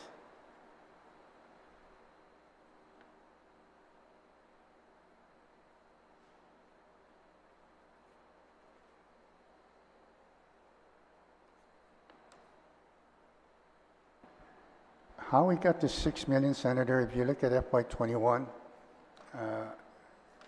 the amount collected was actually 4.5 million. If you look at FY22, it's roughly about 5.1. And for FY23, the tracking, I believe, is roughly about 10.4. Wow. I'm not too sure. We're trying to find out what the big jump was between FY22 and FY23, but it is yielding a large amount, maybe double what we normally get in the fiscal year. So what we did is we just took an average of the three, and that's how we came up with the 6.7. Okay, so I don't know if you're aware that Customs is automating. So I'm sure that's that could be one of the reasons why they're actually collecting more. And like you said, you know, because there's more activity going on, I think the higher number, you know, I think we can expect to see that continue.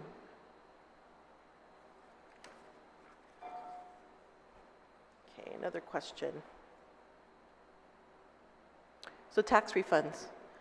So this is for Director Shimizu. Is 175 million an appropriate number to aim for as far as basing our reserves or reserving? Yeah, is 175 million? How did we get at that number? And should it be a higher number or lower? With regards to the provision for income taxes, which of course is a number that is calculated by taking the total refunds and subtracting out all of the credits, which we are now, of course, which were authorized by ARP Act to be funded by the federal government. You know, of course, if you look at the net amount, which OFB has calculated of $57.27 million, I believe that amount is actually reasonable. With regards to the $175 million itself, you know, as we look at, of course, the budget, as was mentioned by Director Guerrero, is really our best guess as to what we believe is going to happen in the future with these numbers based on history. And as we look at refunds, right, we look at our history. Of course, we've seen years where I know even in prior budgets where we've spoken, and Speaker Terlahi has pointed out that it was like 145 million. We actually have seen in the recent history the increase in our refunds because of various things like the increase in the child tax credit. In terms of whether I believe the $175 million should be adjusted, what I believe is that when we look at total refunds in terms of a range, it's possible that 175 may be a number that our total refunds could be. What I do want to share that I think would be important to know is that as of August 1, for this fiscal year, we have paid out a total of $152.48 million in refunds. That's for fiscal year 2023. And so we still have, after August 1, about 2 months worth of refunds to pay. So likely for FY 2023 will be in the $160 million or so range. That's what we project or predict for refunds. And again, I believe, I can't speak for OFB, but based on, so in terms of the 175, is it possible? Based on, if we want to go back and use averages, you know, that actually I think is the average of, it's about the average that we saw for fiscal years 2020 to 2022. But of course, there were certain anomalies in those years because of COVID and what we saw with changes in the Internal Revenue Code, which, you know, again, we're not expecting to see for tax years 2022 going forward. What I do believe is that likely tax year 2022, which we're now, you know, beginning to pay, there's 9 months worth of that going to happen this fiscal year, is probably a good predictor as to what we are going to expect to see in the next fiscal year. So again, the 175 may be a little bit on the high range, but if we were going to change the 175 to a number that was less, I would also have to say that we would have to reduce then the EITC and the CTC, right? Because again, those are all somewhat related. And so I hope that answers your question, Senator Perez. Yes, thank you for that. So I just wanted to get confirmation that you feel confident the 175 is a good number. I believe that the 175 is a little bit on the high range, but it is possible. But again, what I think is most important to look at is the portion of the monies that's going to come from the general fund, which is the 57.273, which is what OFB has projected, and I believe that 57.273 is reasonable.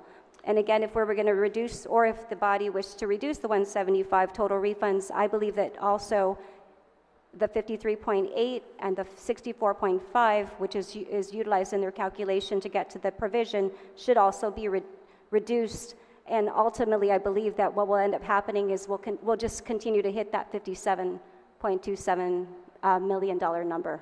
All right, thank you for the clarification. Question for OFB, tax credits. Do you have an estimate of how much tax credits are out there to be used?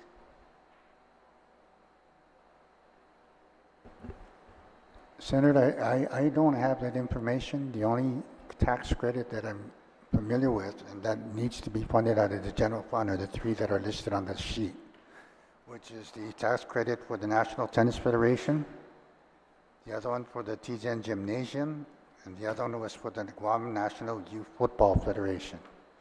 Those are the ones that we put into the budget because the general fund basically the general fund is pledged on those. Okay, and this for Director Shimizu, maybe if you can have any information about tax credits regarding qualifying certificates. Do you have that information? I'm looking for that information, ma'am. So each year, of course, the Department of Revenue and Taxation is tasked with, in line with the audit, providing the total of tax credits. And if you'll just give me a moment, let me just see if I could find the tax credit report from the prior fiscal year.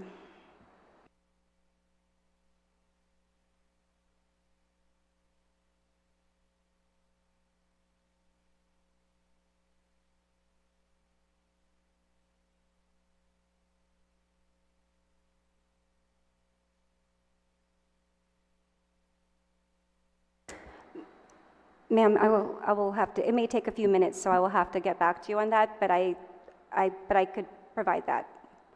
All right, appreciate that. So a question for OFB. So in the presentation that you provided, you'd mentioned a debt service. So can you confirm the number, because the debt service that's listed in the budget is different from what's in the presentation? So in the budget, I think you calculated about 93 million, but in the presentation it's 8 million. Are we looking at the same source of information that provided those amounts? The variance, Senator, you may be looking at is there's two funds. One is the general fund and the other one is the special fund. If you add the sum, it comes out to the total amount in the budget of 93 million. Okay. So the one you're seeing on this chart, this is strictly general fund. Okay, so it doesn't include all the debt service? No, it doesn't include both the special fund and general fund to pay for the debt service. Okay, so then this number is higher. Yes. Okay. The other thing is the reserves. Is the public auditor part of that? Because I believe we're supposed to set aside a percentage, but that wasn't included in the presentation. Yes, they are, Senator. The difference in this year is that there was a law passed, I believe, last year that automatically appropriates a certain amount of funds from the general fund directly to the Office of Public Auditor. So it's Okay. not appropriated in the bill. Yeah, so that should have been in the reserve section. Okay, thank you. The other question I have is a solid waste operation. Correction, it's not part of the reserve. They're just not part of the bill because we don't appropriate from it anymore. It's automatically appropriated by law. I mean, it's in the bill, but what I'm saying is there's a certain percentage automatically that we allocate for the public auditor right off the top before we do any appropriations for any agency. Yeah, I just wanted to get clarification because there's some things that weren't listed in the reserve. I just wanted to ensure that was happening. Okay, the other thing is the solid waste operation fund. If you can confirm, so in your presentation, it was 19.1 million.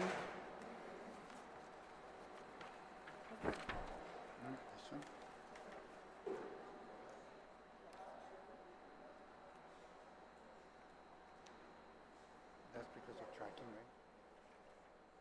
The 19 million? It's because of tracking. Why is it, how come we're above?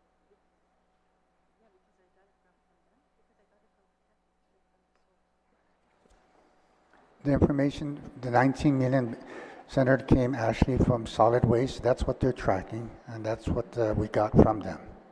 Okay, so on page 91 of the bill, should that match the number, should that match the same amount?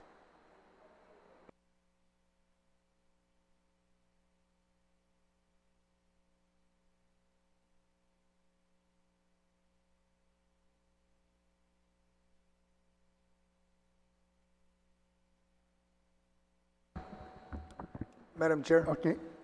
point of order. Okay, point of order? Yes, just a Senator reminder, we're Augustine. talking about the revenue.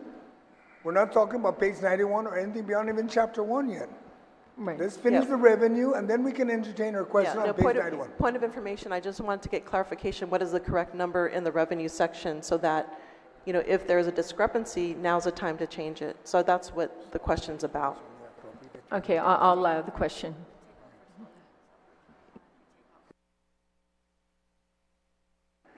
Okay, Senator, when it comes to the solid waste, bear in mind that the total amount that we project in revenues, we also need to subtract for the host.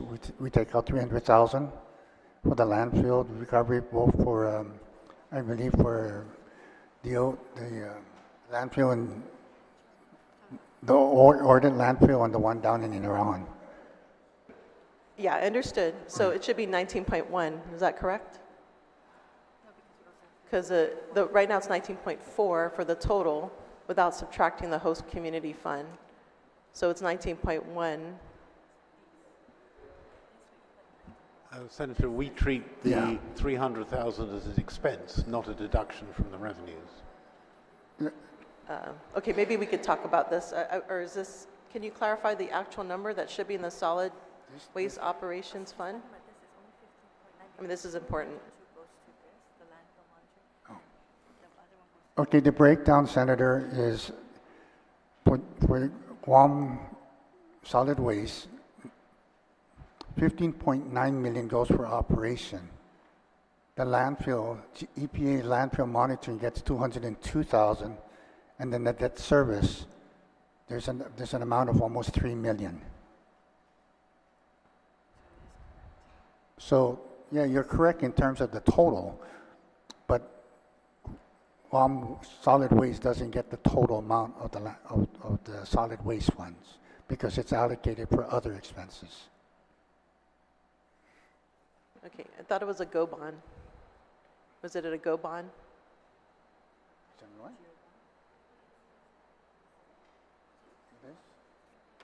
Yes, it is. Okay. Okay, another question. Health insurance. So I know we recently my understanding is that there has been negotiations for the Guam health insurance. Has that been factored in this budget bill? Director Byrne? That's a matter you'll have Okay, to ask Director. OFB. Yeah. Maybe OFB Director? If I may, Senator Paris, I gave you leeway on that last question. Now we're getting into, expenditures. So I'm sure that question is going to be brought up on insurance. So if we can just stick to projected revenues coming in. So we'll save that for the next round. Okay.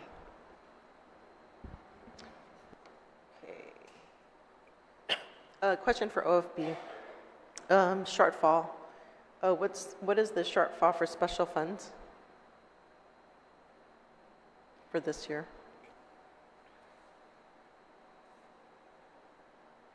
If we're talking about just the six major sponsors, I believe it's around 7 million.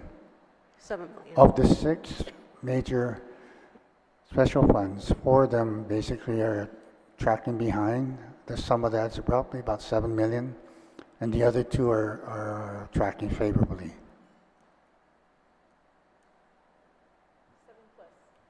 Okay.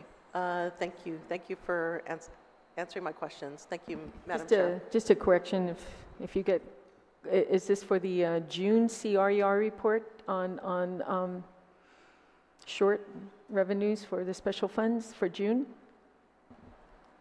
That is to year end, based on the CER, yes. Yeah, okay, so it's more like 8 million short than if you're looking at the CRER for June for special funds.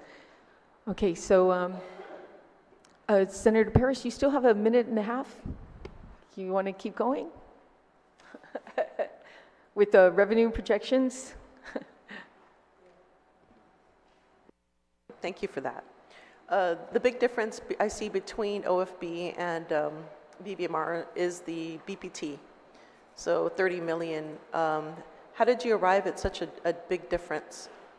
We could start with maybe perhaps OFB first. So, Senator, our recommended level is based on what we're tracking, about 29.2 million per month this fiscal year. So we're taking that as our basis, and we believe that's a conservative approach, given that we are anticipating growth, but we kept it at least what we're tracking for this fiscal year. And the same question for Mr. Morell. I guess why the $30 million difference? How did your calculations differ from theirs? Well, at the point in time that the governor's budget was prepared, our projected level was at 321.6 million. That was based on a 3-year average collections for FY21, 22, and 23, which used 3 months of actuals plus projected revenues from October through September. And I just wanted to note that as of the June CRER, we're currently at 343.2 million for BPT. And our preliminary estimate for the month of July, which should be seen in the report that's going to be released later this month, is a bit higher at 34.1 million. So as you can see, it's almost 20 million more than what we initially projected when the governor's EBR was prepared back in January and transmitted in January. So their number seems to be a little bit more current than ours was at the time. All right, thank you for that. Question regarding the invasive species fund. So I noticed there's a huge difference, a huge drop. Can you explain why that amount for OFB?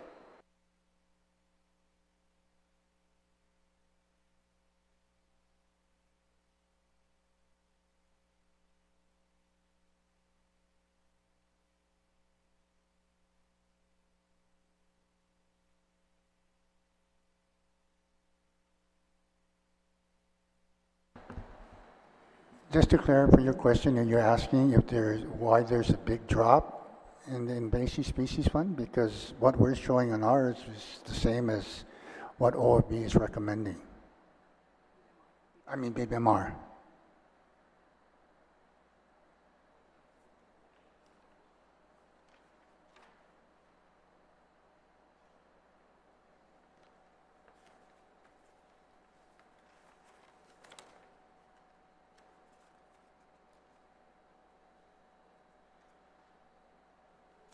From what I recall, that there was a change in law that it was based on containers. Is that take into account the law change? And, you know, if we're considering the customs, is customs sort of, is there a correlation between what we're collecting in customs and what's arriving at the port?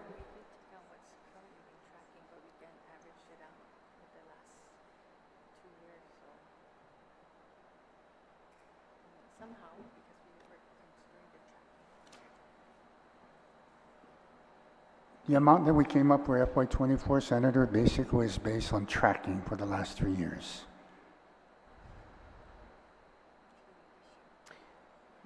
And utilizing FY23 also as part of that tracking.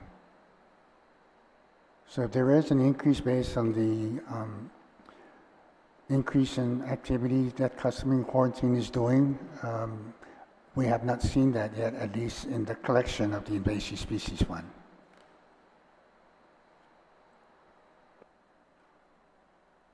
That's all my questions. Thank you so much, Madam Chair, for this round.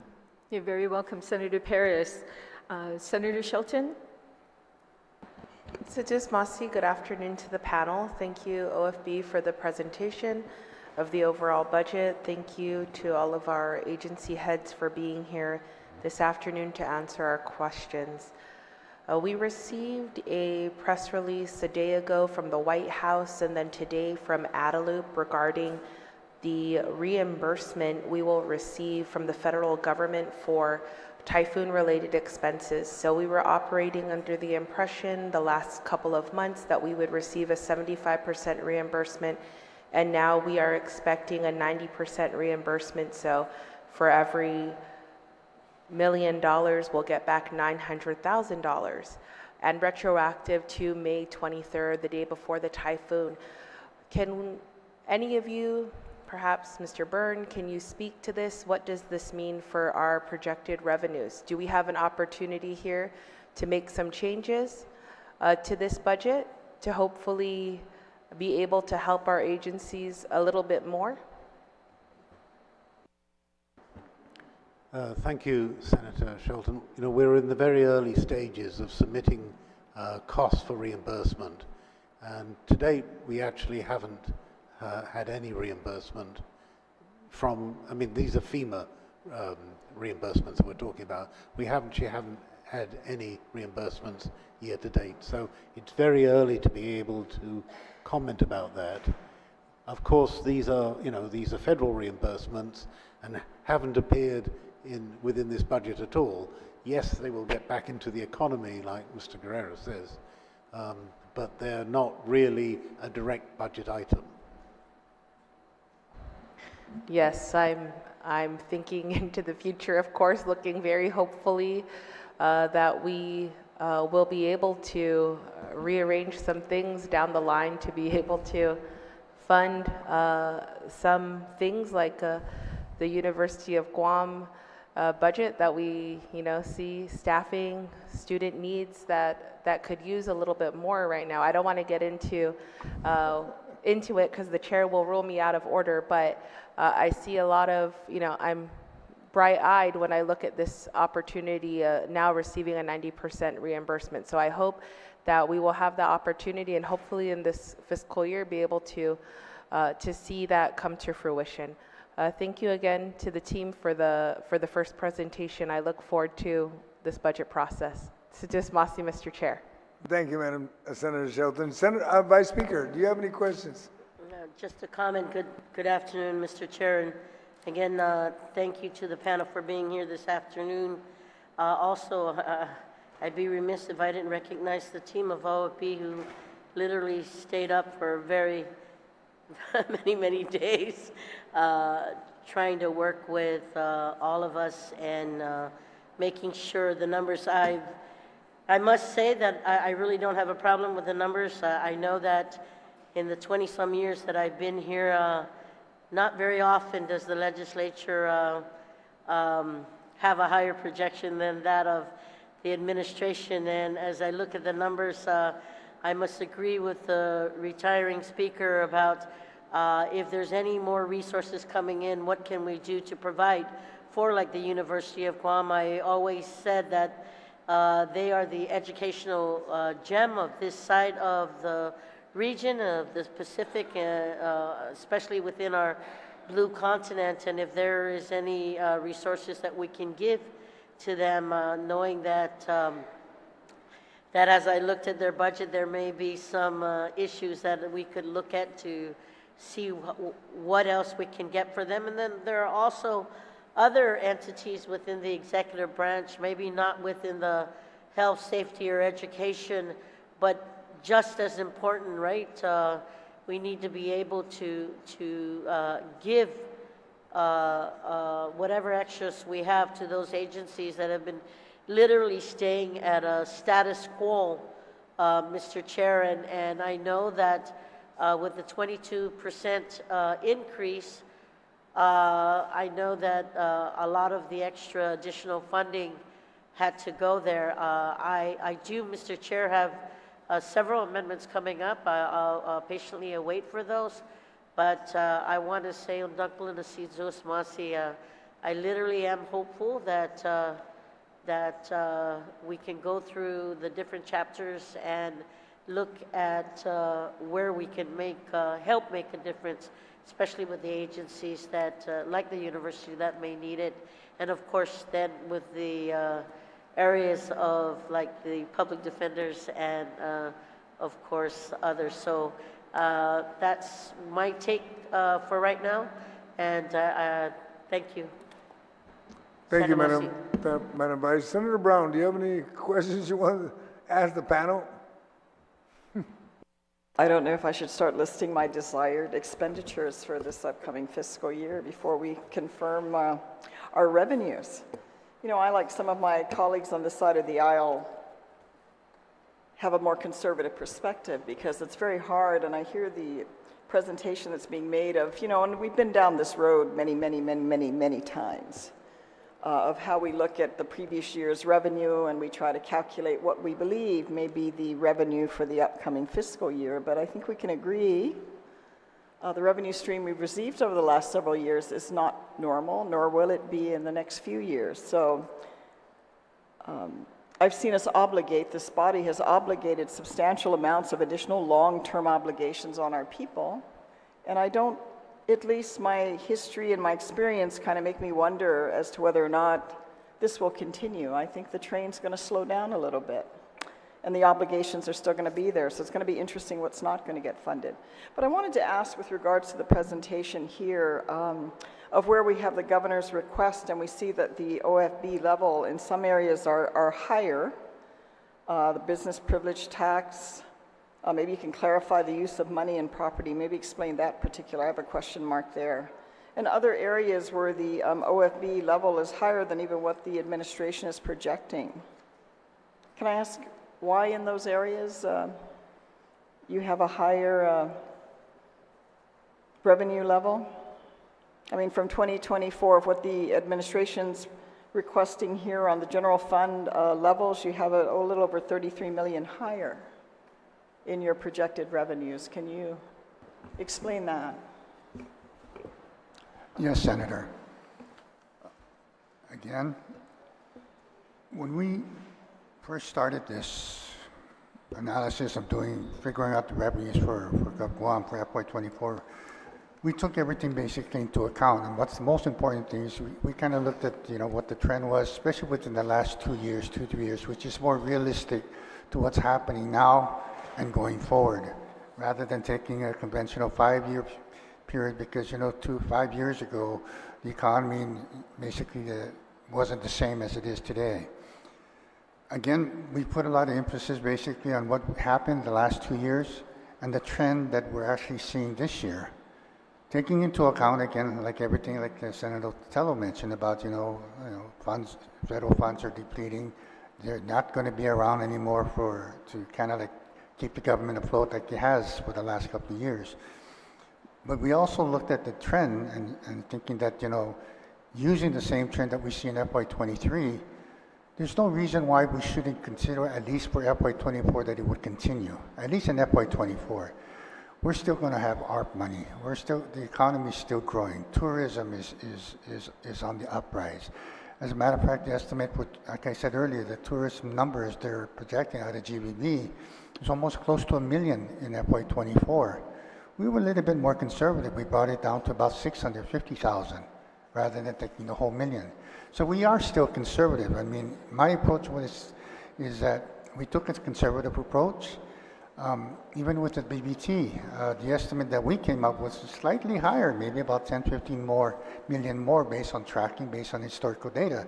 But I cut it back down from 315 to 305. So there is still room, there is still conservative nature that I placed into these revenue estimates. But aside from, the trends and stuff like that, it was kind of hard to ignore it considering what has transpired, at least for the last 9 months. We have federal assistance here for the last 2.5 years, yes. But at least for the 9 months, we see it consistent. The tracking is consistent almost in all categories. Now, whether or not it's going to continue next year, I guess that's the $1 million question. We had a recent SES meeting. We're asking everybody, all the Chamber of Commerce, the Department of Labor. We were asking everybody, Bureau of Budget, DOA, what does the crystal ball say about the future? And everybody gave more of a positive, outlook that yes, we're going to lose some of these assistance, but I think we're going to manage to at least hold at least the current spending trend that we are at least for next year or so. And that's how we came about coming up with these numbers, considering those factors. And what's your reason why so much higher than the administration's projection here on their request? As the acting director Mariano said, that this budget was prepared, the executive budget was prepared back in December, January. Since then, they've realized, based on tracking, based on what we're collecting in these funds, these funds are just collecting more than we anticipated.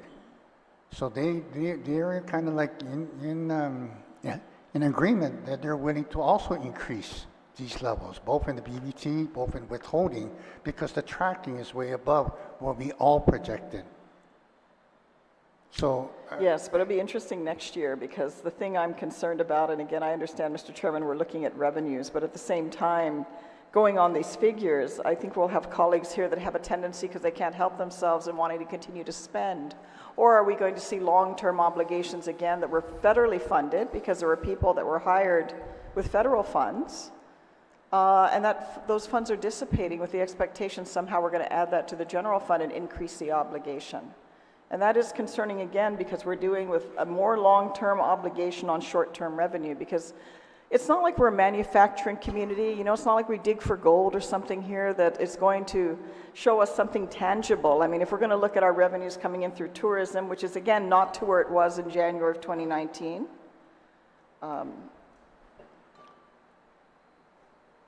when you look at that and you look at what has been obligated during a time of these increased revenues, which is substantial, unheard of in my experience. 35 years now, we're counting, right, since we used to play softball in front of Adelup.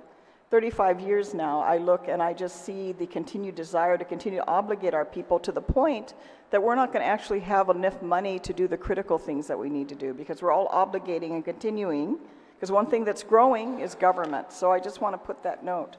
I wanted to ask you again on the special funds, because you also have substantial increase again from what and again, you can tell me, it's what the administration was calculating back in January in their crystal ball.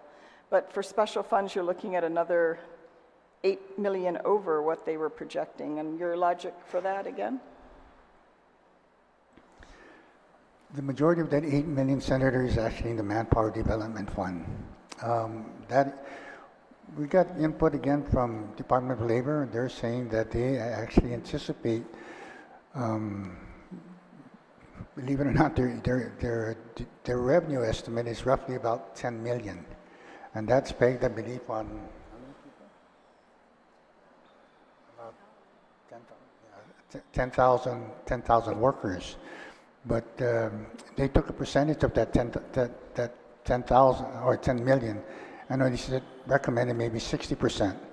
So that's how we came out, I believe, with the 12 million. And what stage would you say in the build-up are we at now? I'm sorry? At what stage would you see us in the build-up of where we are now? I mean, I'm assuming, of course, as logic would assume, it would be that we've had these increased numbers as a result of workers that are doing base-related projects, because they're certainly not out in the community, you know, that we would like to see, obviously, where there's also a considerable need. You know, as Camp Blas is completed and some of these major projects, I believe we're more than halfway past that. And now the downhill slide will be there as these projects get wrapped up. So granted, there'll always be annual projects, renovations, whatever they need to do, but you know, the big bulk of it. That area, Senator, I don't think I can comment on. The only thing I hope is that this trend and the upward trend of actually bringing in workers will last at least through FY24 and 25. I understand, but that's as we can agree, very short term. It comes and goes very quickly again. I just want to put that out there because I'm not as, you know, oh, I'm already ready to spend the money and I've got my special projects lined out, especially if granted, if we are getting reimbursement, that money had been intended to go somewhere else before we had to divert it for the typhoon. So, you know, I'm not going to be jumping up and down to trip over myself for major appropriations. But I just want to take note as we go through that, Mr. Chairman, I have reservations about the amounts that are included here. I mean, I can see the tracking and the presentation that OFB has made, but I'm not comfortable with it. I'm not comfortable with it enough to say, yay, I'm going to vote for this. But again, I will continue to listen to the dialogue, but I just want to express that reservation with regards to these revenue projections. Thank you, Mr. Chairman, for the opportunity. Thank you to OFB for providing response to my question. Thank you, Senator Brown. Senator Guåhan, sir. Thank you, Mr. Chairman. Thank you. Thank you, panel. Just a couple questions.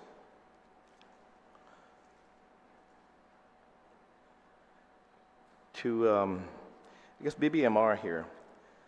In 2003, FY23, Customs and Quarantine, CQA, had a public law basically at 2,067,005. Projection this year is 6,074,666. That's an increase of about what? About 193%, something like that. Close to, yeah. Okay. And when you look at the Tourist Attraction Fund, in Public Law 36107, it was 16,038,004, and projected revenue this for FY24 is 26,409,316. That's an increase of 39%. I know Steve had just said that the tourism numbers, they're projecting about 1 million tourists in 24. And it would make more sense that you have a 193% increase in the 24 budget versus 23, but it doesn't make sense that the Tourist Attraction Fund will only have a projected increase of 39%.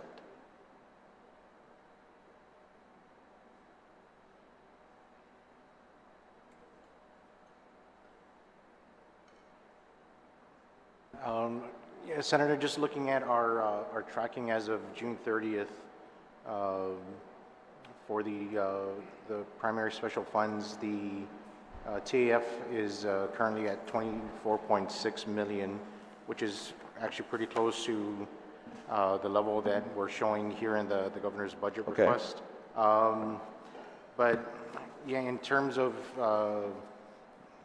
tourism, tourist arrivals and so forth, I believe OFB has data that can support that we can likely hit the $26.4 million level, more so than the level that we presented back in January.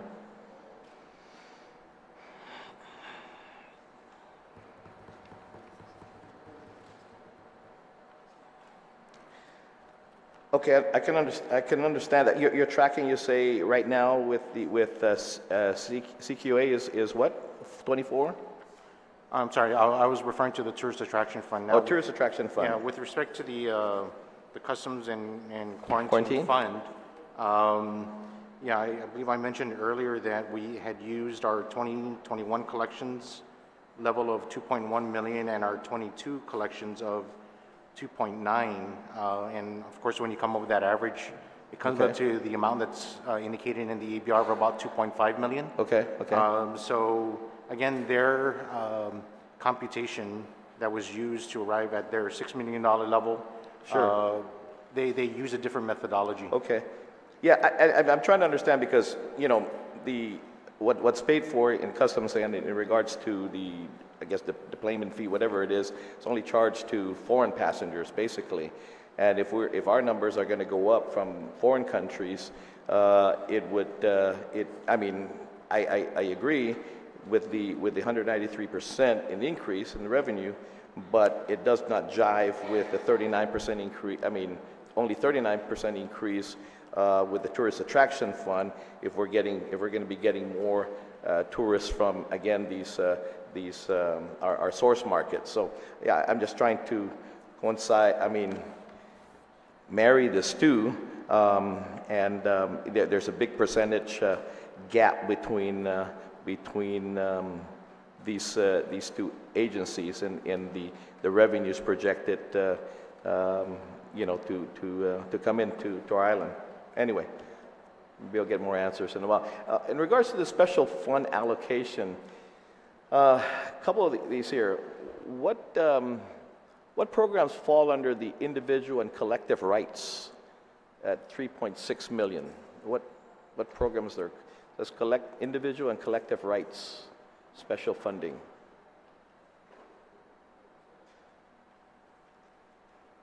It's 3687408.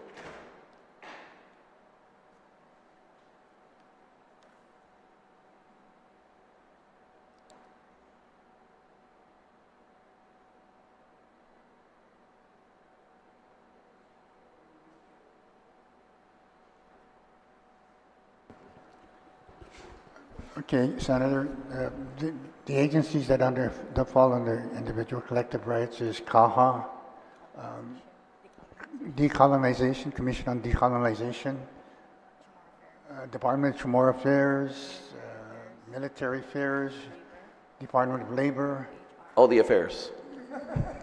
All the different affairs. Oh, yeah. Okay. So all of those guys. All the different affairs, okay. Yeah, so all the different affairs that we get ourselves into. Okay, got it. That's correct. Got it. Yeah. Okay.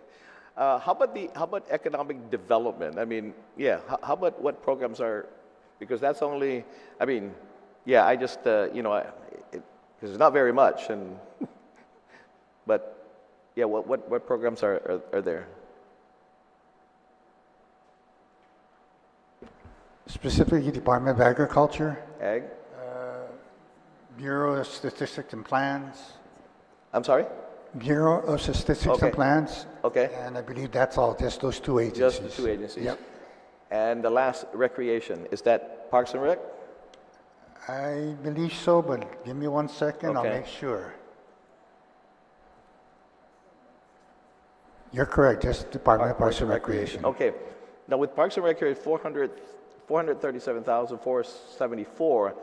Are they using other? are you using grants to? Supposedly the pool's being redesigned and all that. Obviously, this is maybe for their operations or whatever, but this is not inclusive of. Obviously, this funding source is not inclusive of the maintenance and their redesign of the pool, right? They're using other monies for that, supposedly. I believe, Senator, the CIP monies or CIP monies they use for projects is probably separate and apart from the Okay. general operation. Okay. Yes. Got it. Okay. One last thing to, I guess, that DOA. Mr. Burns, how much money has been expended, or has the governor expended to date in regards to the recovery for Mawar, for the typhoon? Do you have that? Yes, Senator, we did a report and we submitted it yesterday, so What was it? What was that figure? I will get it to you.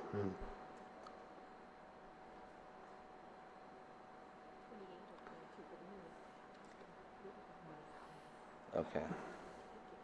Yeah. Okay.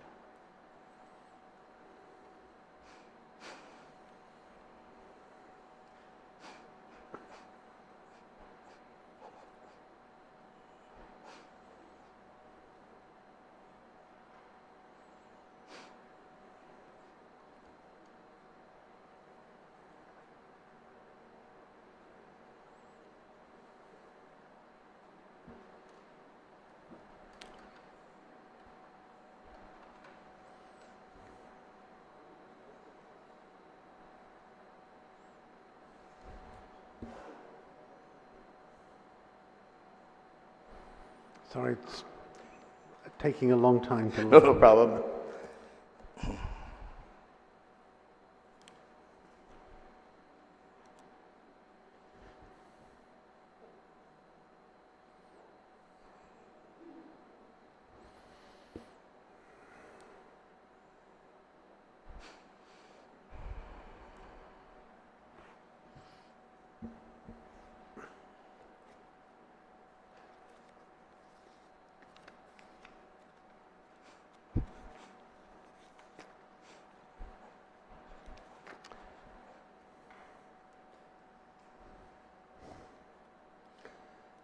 In the interest of time, let me tell you what it was at the end of June, and I'll get the other number to you. Okay, no problem. It was, the actual expenditures was 1.7 million, and encumbrances were 2.9 million. 2.9 million? Yes, sir. Okay. Where did this money come from? Because I know we gave her 50 million transfer authority. Where did the money come from? Yes, it came from the 50 million, or it's coming from the 50 million. 50 million in transfer authority. Yes. Yeah. Point of information, Mr. Chair? Yes, ma'am, your point of information. Just for the sake of time, I know Mr. Burns is looking for the number. I have the report here sent to us on July 31st.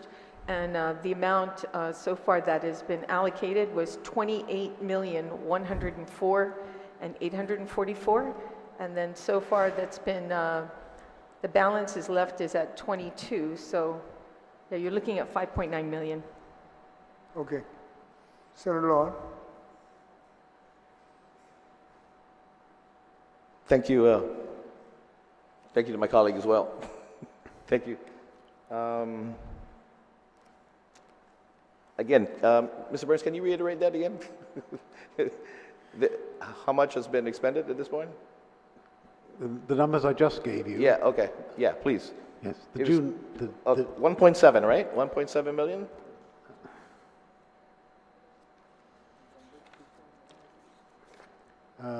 Yes, 1.7 million, encumbered 2.9 million. 1.7 million and encumbered 2.9. And I'll update you with the numbers that we got yesterday when it loads on my iPad. Okay. Thank you, Mr. Chairman. Thank you, Senator Lawn. Senator Blas, do you have any questions you'd like to pose on revenue base? Thank you, Mr. Chair. All right. And thank you for the panel. Mr. Chair, before I go on, I'd like to motion that there were a couple of inquiries and a couple of our colleagues had asked for some information to be brought, and I do have a couple questions, but based on on what is going to be received, that they said that they'll go back to us on. So I just want to make sure that the chair notes that there were some promises made about information to be brought back to the panel, to the body, so that we can be able to do this, okay? So you're asking for a recess until 9 Yes, I o'clock am. tomorrow? Okay, so we'll recess till 9 o'clock tomorrow morning. And just for clarification, if you look at the budget, even though I said we're not really in chapter 1, we were in chapter 1, we're on pages 2 and 3. It's all in revenue base. And then when we complete this round, we'll start up and finish off the remaining pages, which will cover the whole chapter 1. And I did explain that to Senator Tello. All right, so we'll see you all tomorrow morning. Or, as a matter of fact, Mr. Byrne is going to give you the information you need. Yes, but we're still going to recess, but he'll provide it right now, right before I gavel down to recess. Yes, I can confirm the 5.9 million. I can confirm the 5.9 million expenditure to date. All right, we are now in recess till 9 o'clock tomorrow morning. Please, folks, be here punctual so we can start on time.